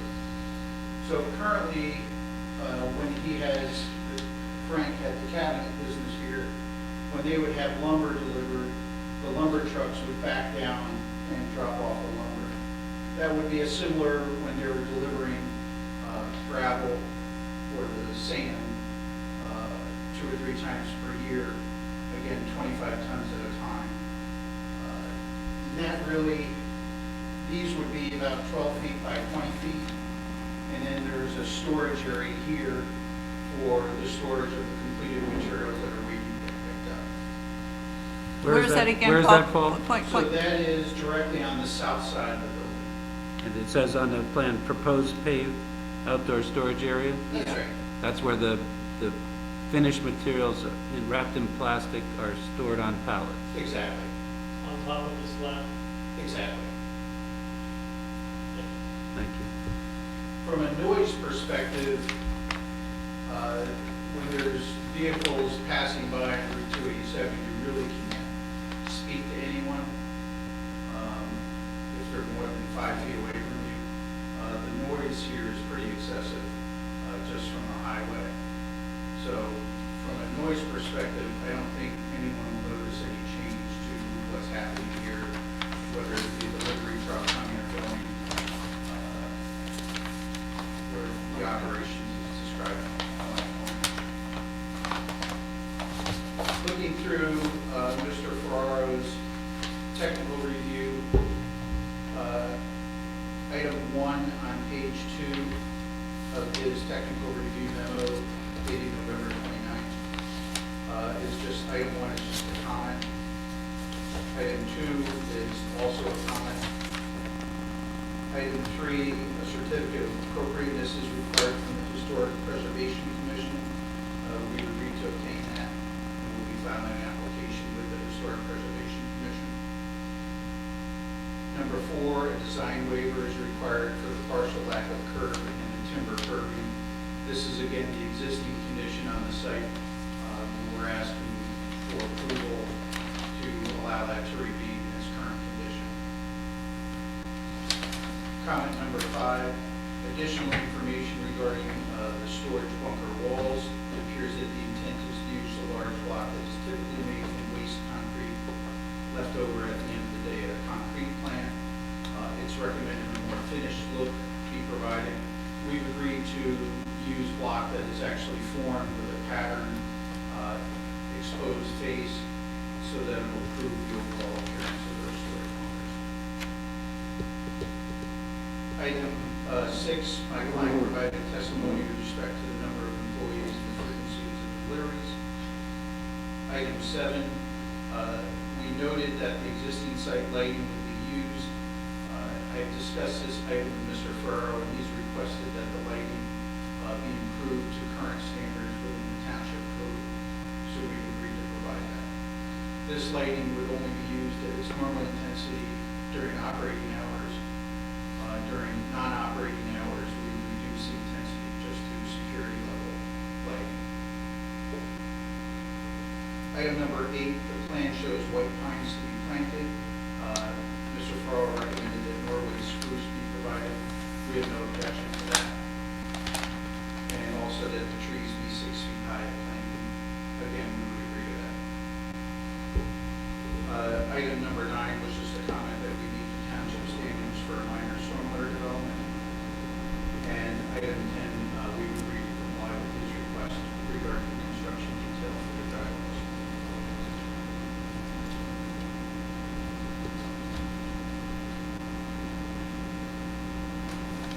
Madam Chair, if I could just answer that question you asked before, it definitely is in the historic district.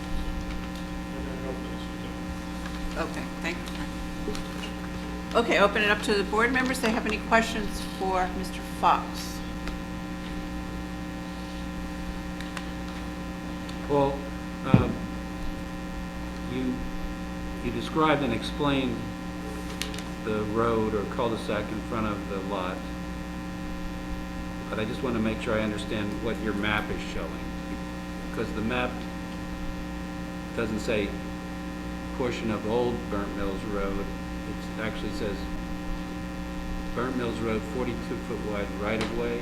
Is this improved area of this cul-de-sac in the right-of-way of Burnt Mills Road? It's basically the dead-end portion of Burnt Mills Road. Of the old Burnt Mills Road? Correct. It doesn't even touch Not at all. the new Burnt Mills Road, right? The new Burnt Mills Road is about 75 feet north. This is just a dead-end stub that comes Not a off. cul-de-sac, just a dead end. It's a cul-de-sac. Right. Dead end, but what's confusing is the map calls it out as Burnt Mills Road, but is that, That's what the tax map used, so we have to show that on our survey, whatever the tax map has. but the paved new Burnt Mills Road is not in that 42-foot right? No, it's like much further north. So there's no other traffic that would be using this part of the roadway other than my client's site. And it's probably still a township road in that area. I discussed that with Mr. Ferraro, and he was unclear as to whether or not this was under township jurisdiction or county jurisdiction. Oh, Burnt yeah. Mills Road is a county jurisdiction. I don't think this old stub is, but we agreed that we would both research it and figure it out.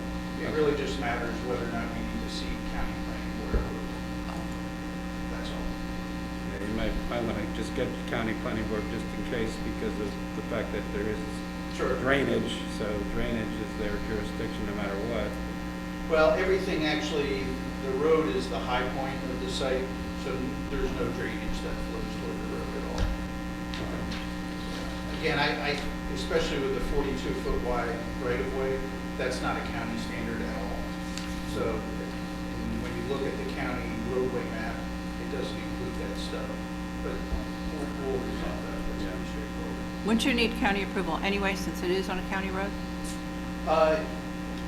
It's not clear that it's on a county road. Yes. Excuse me? It's not clear that it's on a county road. It's not Right. clear. Yeah, sometimes, Paul, sometimes these old roads, they technically can be county roads and not have the right right-of-way and never be vacated by the county and not yet, let's say, given back or given to the township. So they can be in a little bit of no man's land until the township accepts jurisdiction over the old county road. And that is a kind of a complex thing, but that's why you and Paul will research it. I just wanted to make sure that the map, although it uses the words Burnt Mills Road, that isn't the frontage of your lot. The new Burnt Mills Road is not the frontage of your lot, so that's not. Yeah, I agree. When the county realigns the road, the old right-of-way sort of gets orphaned. If there's not a definitive action to transfer the ownership to the municipality, the municipality would typically have to accept it by resolution or accept it by some formal action, but a lot of times it's just kind of left off the page and just not really focused on. So then what happens is you end up with this clouded ownership of the right-of-way. This is all further confused because it would have all been done by the state as part of Route 287, not at the direction of the county or the township. So whatever the state may have done at that time is equally mysterious. I think it comes down to who plows it. I can assure you that it was the township this morning that was. And it's also our access to our park, so I mean, it Exactly. seems like it somehow is ours. The state would have created what they call X parcels or extra parcels, but again, the ownership of those gets cloudy when It's not easy. There's no, Mr. Fox, there's no modifications to the building itself. No. The only thing that we're superimposing here is that, is the two bunkers, which Right. I'm not sure how we got to 600. All the way to the south end of the site. Yeah, I'm not sure how we got to 660 square feet for that, because there's only two, and you say they're 12 by 20, no? Correct. But And there's then, also, and then the paved area is supposed to be another 1,175 square feet? That's about right, because you, basically, I'll use the expanding plan to show this. When you look at our plan, right now, the pavement ends at the end of the building. Right. So not only are we adding these two areas, but also this area here. Okay. So that does add up, and to offset that, we're going to be taking a roof runoff from this portion of the existing building and putting it into a drywall. Okay. So that, and that'll all be a poured concrete slab, I guess a little bit thicker under the bunkers to. Exactly, just to support the way the trucks that would be delivered in. Okay. And the one other thing I wanted to mention, I think, Frank, you had a question, where was the propane? Right now, there's a propane tank kind of parked in the middle of the back there. That is going to be relocated so it is behind the building, between the building and Route 287. Can I say something about that? I think I will have to call the gas company and ask what is the best area for them to access it. There may be a hose that they're using from the truck, so I want to call them and ask them what is the most efficient and safe way to where that tank will be. I think behind it's going to be difficult because there's a well there. What I would think is that it would be just moved from here, where it is now, is here, probably against the wall, that. It could really go at either location. If you actually walk around the back of the building, the original propane connection is where we're showing there. They probably had smaller tanks, and then Frank wanted to have a larger supply tank. So they took the smaller tanks out and just dropped a big tank in the middle of the back there. Ultimately, it's not a problem getting it back there. If need be, we can actually even just open up the back of the building to sit it back there. From a hose perspective, I would expect that they have enough hose to get it back there. It's just a good location out of the way where it's not going to get nudged by any of the equipment. So that's why we picked that. Are there garage doors at the rear of the building? No, there's garage doors on this side. On the long side? But this is a pole barn addition that was put on by Frank. And so it would be very easy if you had to take some of it off there, and move the tank back there. It's not a big deal.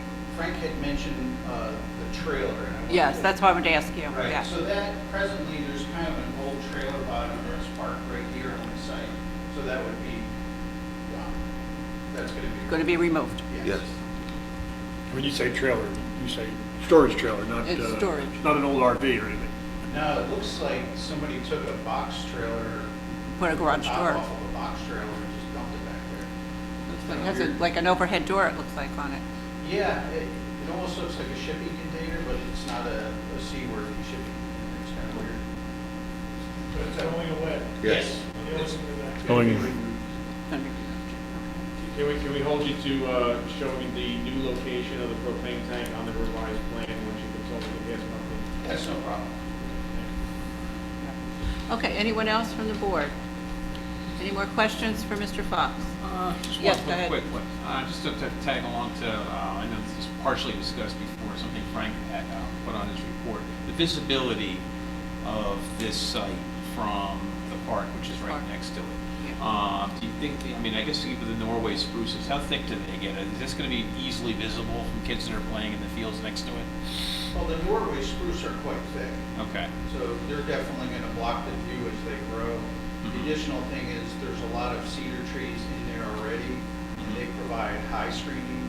It's really just a low screening. There's a lot of invasives that are growing in there. So planting the Norway spruce will increase the low screening to provide that block.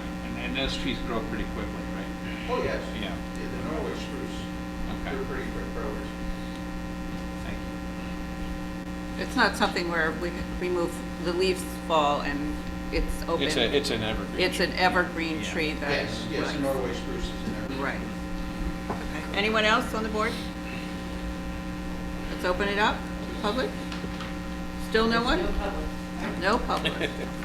Okay. I think we're ready for your next witness if Great. Paul's done. Thank you.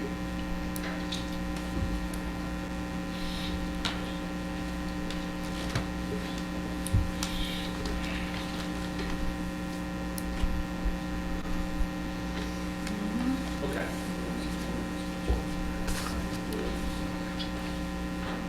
I'm going to call John Peel.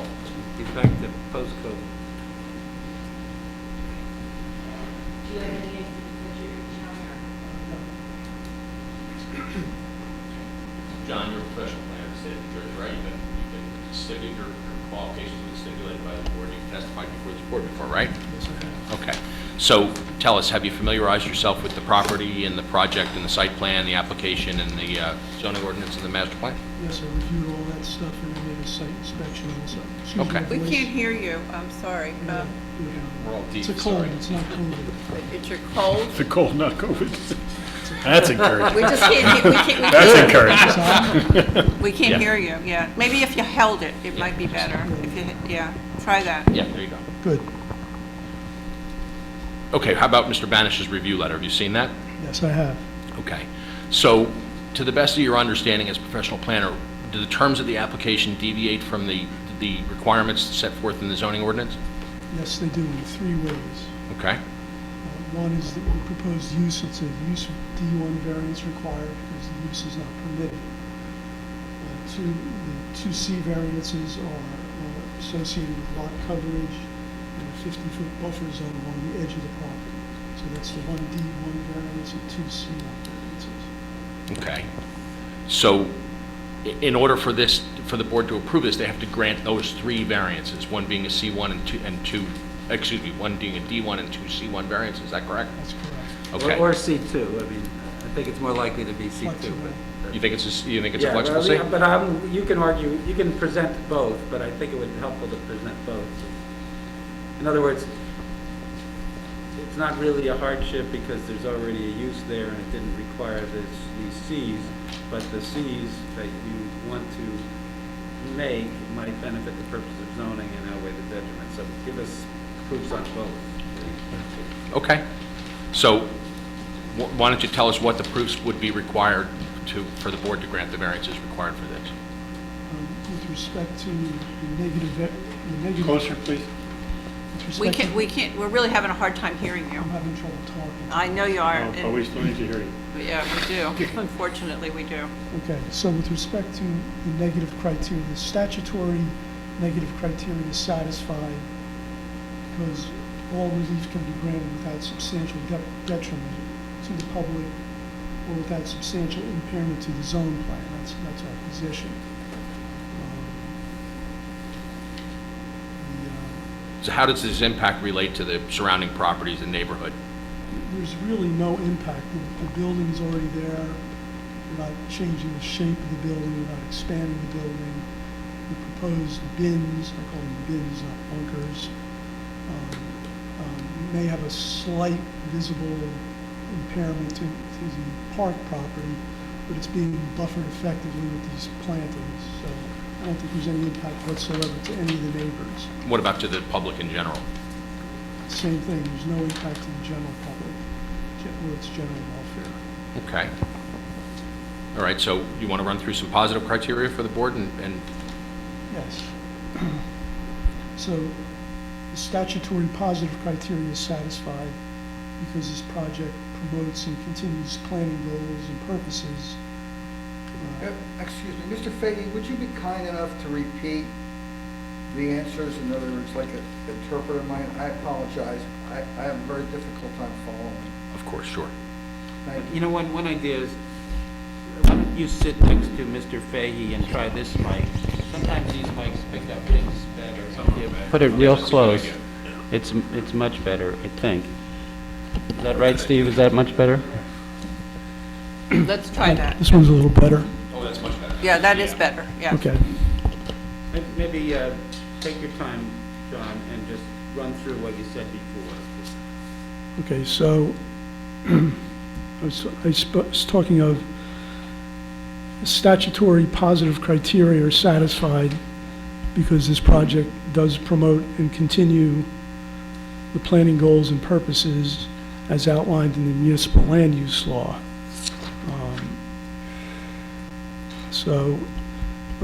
In particular, purposes of zoning are advanced with respect to A, encouraging municipal action to guide the appropriate use of development of lands in the state in a manner which promotes public health, safety, morals, and general welfare. It also provides sufficient space in an appropriate location for this commercial use, both for public and private, and according to respective environmental requirements. There are no environmental issues here to meet the needs of all New Jersey citizens. And lastly, it promotes a desirable visual environment through this development techniques, including the buffering of the landscape species with good civic design and arrangement. That's the positive criteria. So what if we wanted to look at the balancing test here? What if we wanted to look at the detriments versus the benefits of this application? You testify that there really aren't any detriments associated with this, correct? That's correct. That's correct. So the benefits, in our opinion, outweigh the detriments because there's an existing use that's not identical, but it is similar in that it's a craftsman moving into this building and just continuing an effective operation. You know, taxpayer, this is This is a guy who's going to be spending money, on purchasing the property, employing people, and again, just converting the use consistent with the prior D1 variance. Now, the property itself, is it well suited for this use? It's already built. It's very well suited for this. It's a craftsman's operation, and they're converting it into another craftsman's operation, so it is well suited. So in your expert opinion as a professional planner, does the application satisfy the criteria necessary under the municipal land use law for the granting of the variances requested? Yes, I do. I offer the witness. Open it up to the board members. Have any question for this witness?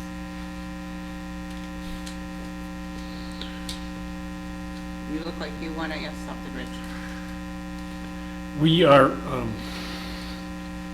the use I can get comfortable with, as you say, craftsman. It's not that much different than what was there before. Although I should sort of disregard that it got a variance to operate as a millwork shop once upon a time. But the use I don't think is inconsistent necessarily in the arguments that you make with respect to a positive criteria I comprehend. A little bit concerned about the significant increase in the lot coverage. If I understand this correctly, we are at a little less than 50% today in lot coverage, where the zone permits a 35% lot coverage, and we're increasing that to 56% to cover this additional paving. I guess that seems to be the extent of it. So I'm not sure exactly, and this is for anybody, not just the planner. I'm not sure how and why some of these functions can't be provided on the existing covered surfaces. And I don't know that was, and maybe Mr. Fox, you can answer that question. How or why that wasn't considered, or that, I understood you made a point earlier on to say you pushed these bunkers to the back of the site so that they would not be, as visible from the street, but the whole property is kind of, one could argue, is somewhat secluded or out of the way to begin with. But it seems like there's an awful lot of driveway there already, not that many cars in terms of employees and so forth. So did we give any consideration to performing these functions on the existing covered surfaces? Well, I think having them on the existing covered surfaces would require them to be too far out in the open versus screening closer to the highway. But certainly I would be willing to work with Mr. Farrar's office to identify where we could lose some of the coverage, maybe parts of the parking lot that are not required. I think the one big picture to keep in mind is that this is a half-acre lot in a zone where the minimum required is 10 acres. Mm-hmm. So when this was put into the zone, it was kind of an oddball to start with. And the overall lot coverage compared to the business that it's supporting is really not over the top or excessive. The fact that it's a large percentage is just a reflection that it's a very small lot, particularly given the zone that it's located. Okay, so the hardship is the small lot with respect to some of these coverage limitations. Is the coverage any different on some of the adjoining properties, either across the street where the what is it, a cancer center of some kind that we approved? Well, that's right on the property in front, right? Right. Yeah. And then across the street is where we approved the Primrose thing, which is Right, pretty correct. extensive lot coverage, if I remember correctly. Right, So correct. these are all similar, kind of similar lots, but is this particular property in a different zone than some of those others? No, it's in the same zone, and that's kind of the issue. But the lot is especially smaller than some of those other properties. It's just a little piece of leftover land after this is the ORV zone. Some of those properties are in the VN zone, I think, but if I'm not mistaken, across Burn Hill Yeah, Road. right. Some of them, but good questions, Rich. All right, so again, how can we potentially reduce the lot coverage? You're trying to tuck it in the back of the property, I get it, and you're up against the highway, and maybe we don't care, especially if you're dealing with, stormwater and et cetera, with the dry well or what have you, to kind of offset the additional coverage. Is that the intent? Correct.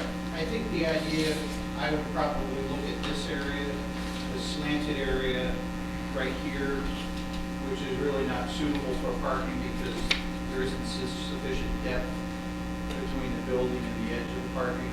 We could look at working with Mr. Farrell's office and reducing that back to reduce some of the lot coverage.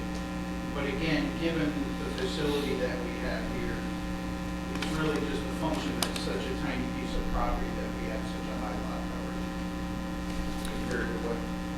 And then someone else may disagree that, shoving it at the back of the property and making it more remote and less visible is more advantageous to limiting the lot coverage, but it seems to me that that's something worth at least discussing. Where is the parking here? I don't see it actually. The parking is right in through this area here. Along the curb line, or? Right.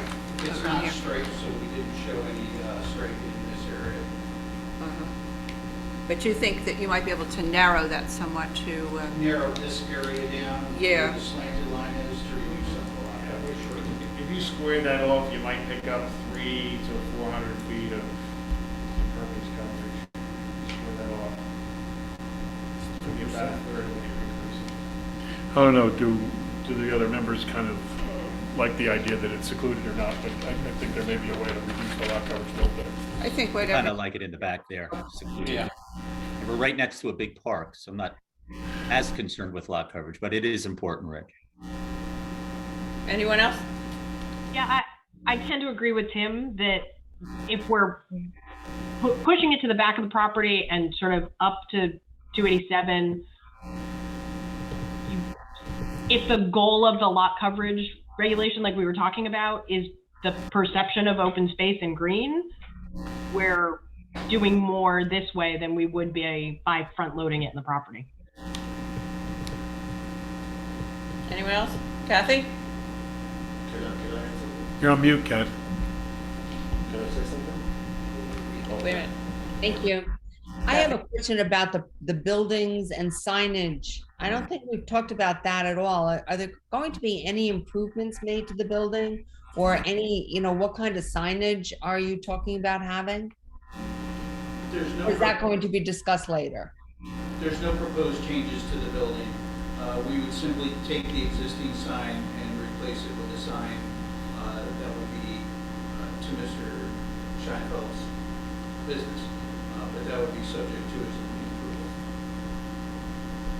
I believe there's just one sign there right now. Is that correct? It's not functional at this point. It's not functionable? No, there's just a post. Just a 2x4 kind of post up there. Frank may have taken the sign when he moved all his gear out. That's probably right. There was a sign there that said Frank's on it, but. Not that there's a lot of traffic driving by there to see it. No, right, you're absolutely right, yeah. I mean, you gotta know you're there. Yeah. For sure. Well, you can put a, you see, 287. Yes, that's You're what right. I'll do. Neon. Right, or on the roof. Anything else? Mr. Scheinfeld wanted to say something. Oh, I'm sorry, go ahead, Mr. Stark. Yes, if I may. Yes, please.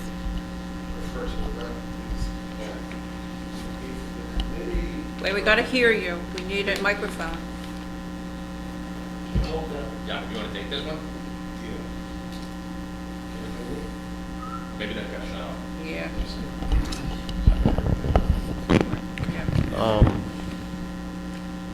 Richard, to your comment earlier, you are concerned about lot coverage. And I think that what we can do to compromise, in this area, the area of asphalt, we can easily use crushed stone and make it permeable so that it's not covered by asphalt. And I don't have to have it asphalted, you know. And how many feet are that?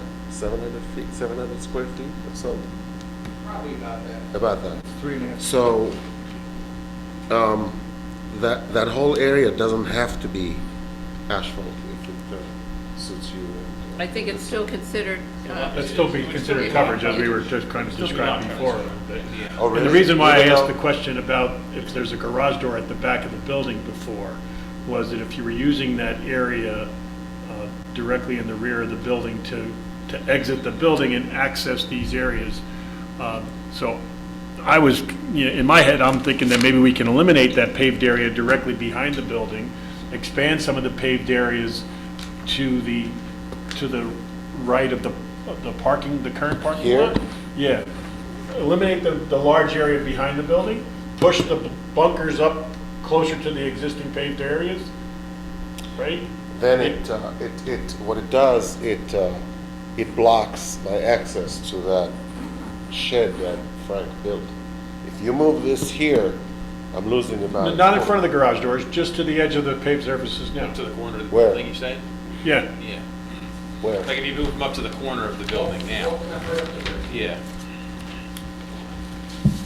Looks like almost about as deep as they are, that far up. Again, I was thinking there was a garage right here, you needed access here.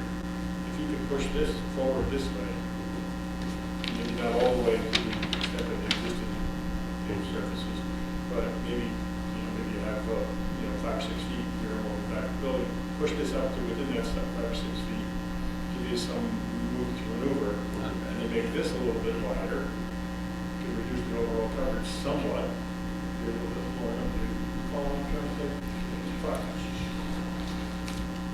So if you move this forward, this way. We're not seeing any of this. Move the bunkers forward. Right? Minimize this paved area, this paved storage area, and accomplish whatever this storage area was going to do by maybe just widening this a little bit. We can reduce the expanded coverage by maybe 40% and have a little bit less encroachment. The only problem is that this is an active creek, and it's quite steep here, right? It goes down in elevation, This is 3 or 4 feet. This is the main drainage swale for Yeah. both the park as well as this property.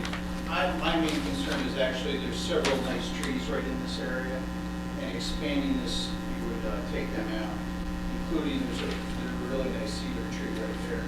That's in pretty good shape. So I wouldn't want to shift this out any further. That's actually why we held that curve and didn't move it, because of those trees. Yeah, I think if you're going to make any kind of attempt to reduce impervious coverage there, you take that triangular area there where the drive-out widens from the narrow spot at the south part of the building to the, further up, and you square that off. So extend the narrow part of the driveway further up, and square that triangular area off. I'm scaling off this plan. It's about 20 by 40, so it's about 400 square feet of impervious coverage that you could remove, make grass, and just square off that driveway. So you would go from the narrow drive Would out. that provide you with enough area to do the other outdoor storage besides the bunker storage? Well, I was looking at it as the outdoor storage and bins would remain as proposed. Stay tucked away against the building. I like the fact that they're squared up against the drive aisle there, because if you start to introduce any kind of angle, you're gonna have a hard time getting the delivery trucks dropping the material in at the bulk deliveries. You could remove that triangular area. There's no real need to have that gradual transition to the parking area. You can go abruptly to a 90-degree parking area, take away that triangular pavement, make it grass, add a few more trees, and then you've got a little bit more screening to the stream. So I think you've got Park side, yeah. On the park side.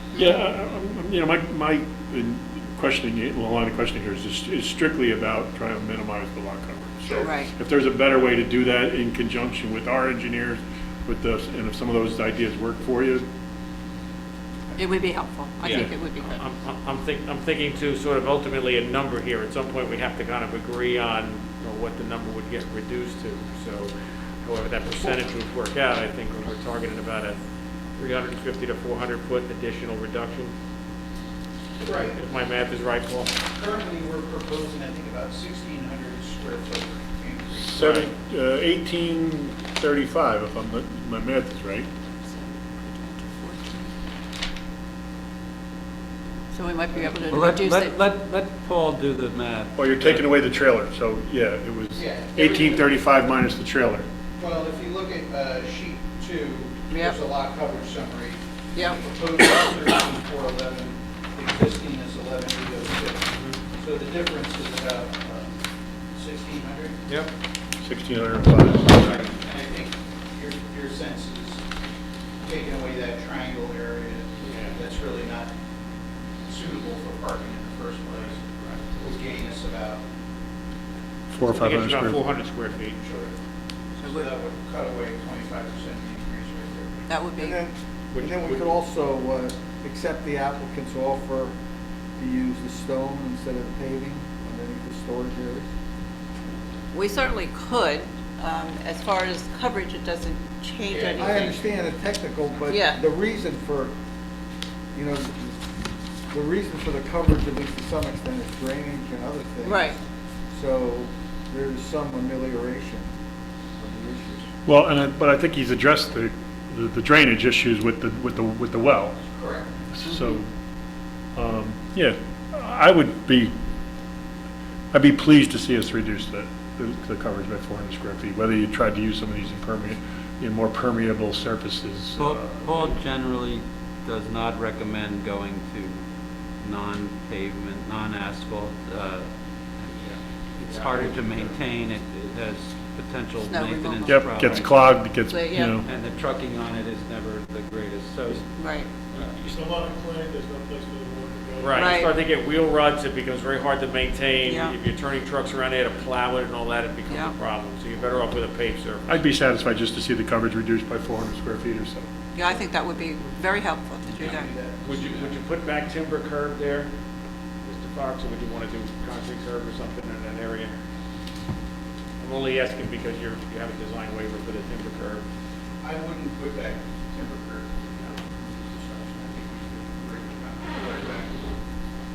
Richard really getting, Yeah, I think that would be advisable. I think so too. I think that would be better.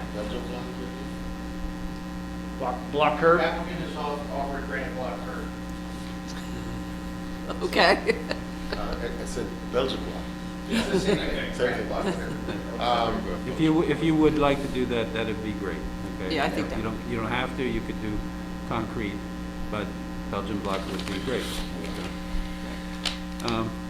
And this is not a request that you change it, but like, did you think or look at any alternatives that were a building addition instead of the bins in front of the existing building? And if you did look at that, is that something you'd like to do in the future?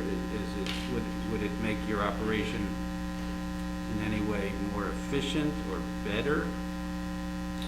And because I'm surprised you want to store such quality material outdoors if you Versus could store it inside. indoors. And I don't know if this is something you could phase into the future, or you could, but I defer to you, what you'd like to do. Unfortunately, Mr. Collins, when the trucks come in, it raises the box, and that must be almost 40 feet up in the air. 30, so it has to clear that much. When it lifts the box, it's very high. So I'm sure this committee is not going to agree to add an addition of that. Yeah, if you can imagine a salt dome you see at DPW, that's the kind of height that is required for an indoor material storage facility. So it's really not practical for a commercial business like that unless it was operating on a much grander scale.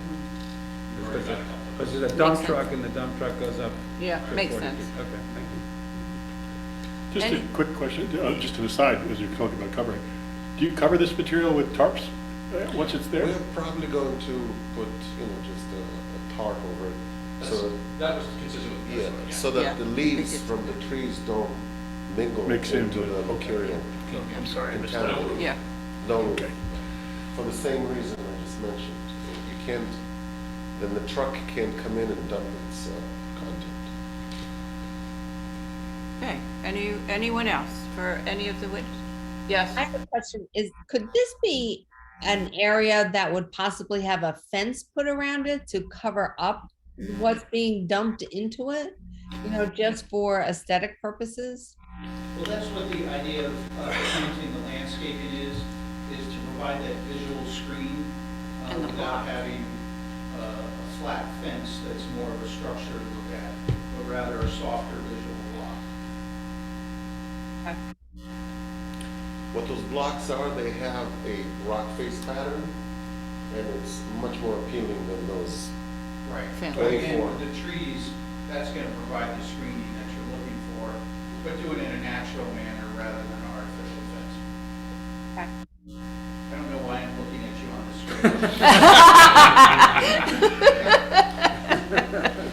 screen. She can't see you, Paul. I can't see what you're pointing to. It's a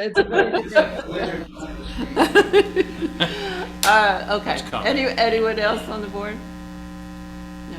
Paul, I guess we've had all the questions answered. Frank, you're okay with your questions?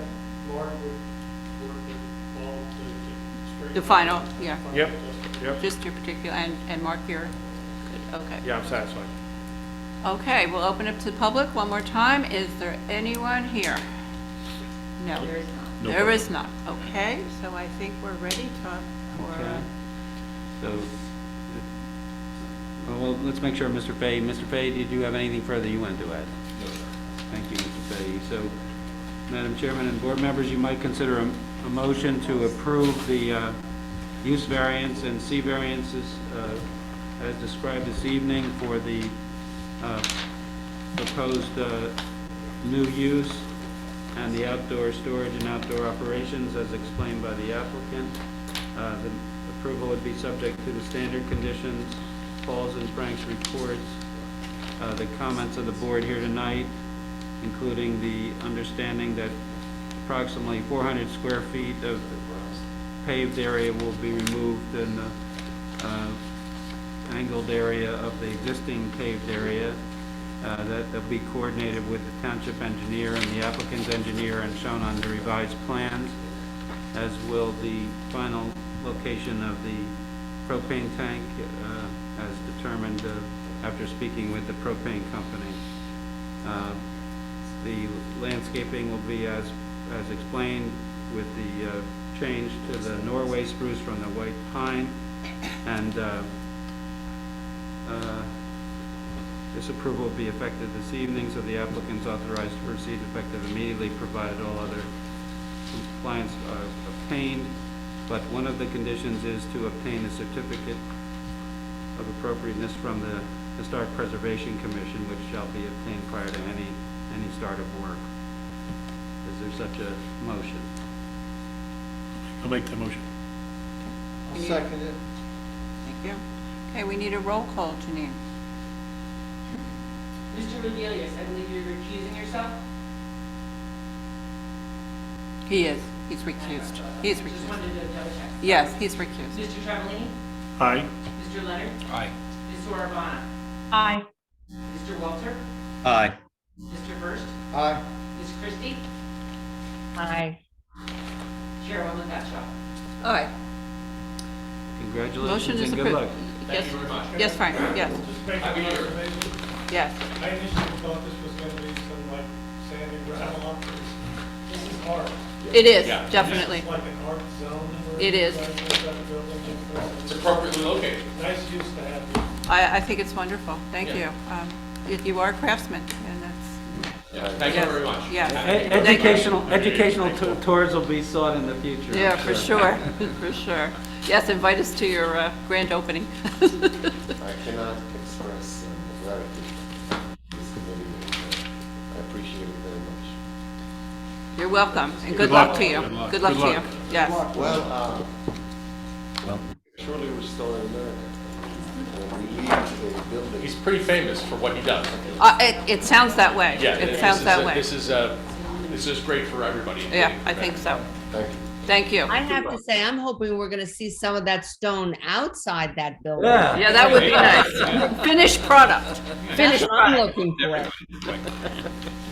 Finished product we want to see. Okay. Thank you so much. They don't do terracotta anymore? They do, there's only, between 1900 or 1850 to 1950, there were 154 companies that made terracotta, employing thousands of people along the Delaware River, which was the clay that we got. It's down to 2 in the whole of the United States. One is Boston Valley, 2. One is Boston Valley, and one is Atlantic Team over the West Coast. 2. And they don't have the old plants, they're all gone. And you train these young people who come work for you to do this business? Sorry? You train these young people to do this? I've trained so many people on this. I've trained 60, 80 people. Wow, that's incredible. Incredible. Yeah, it's a lot of work. Incredible. I'm sure it is. Yes. Very Okay, nice. thank you. Okay, unless anybody has anything else on the board, we can have a motion to adjourn. So moved. Second. All in favor? Aye. Hi. See you next week, guys. We're on our way. Everybody. Did our Frank retire from this business, or has he moved someplace else? Do you know? I think he retired Sharon? from this business, I think. Sharon retired? I think so. Because he did good work for a long time.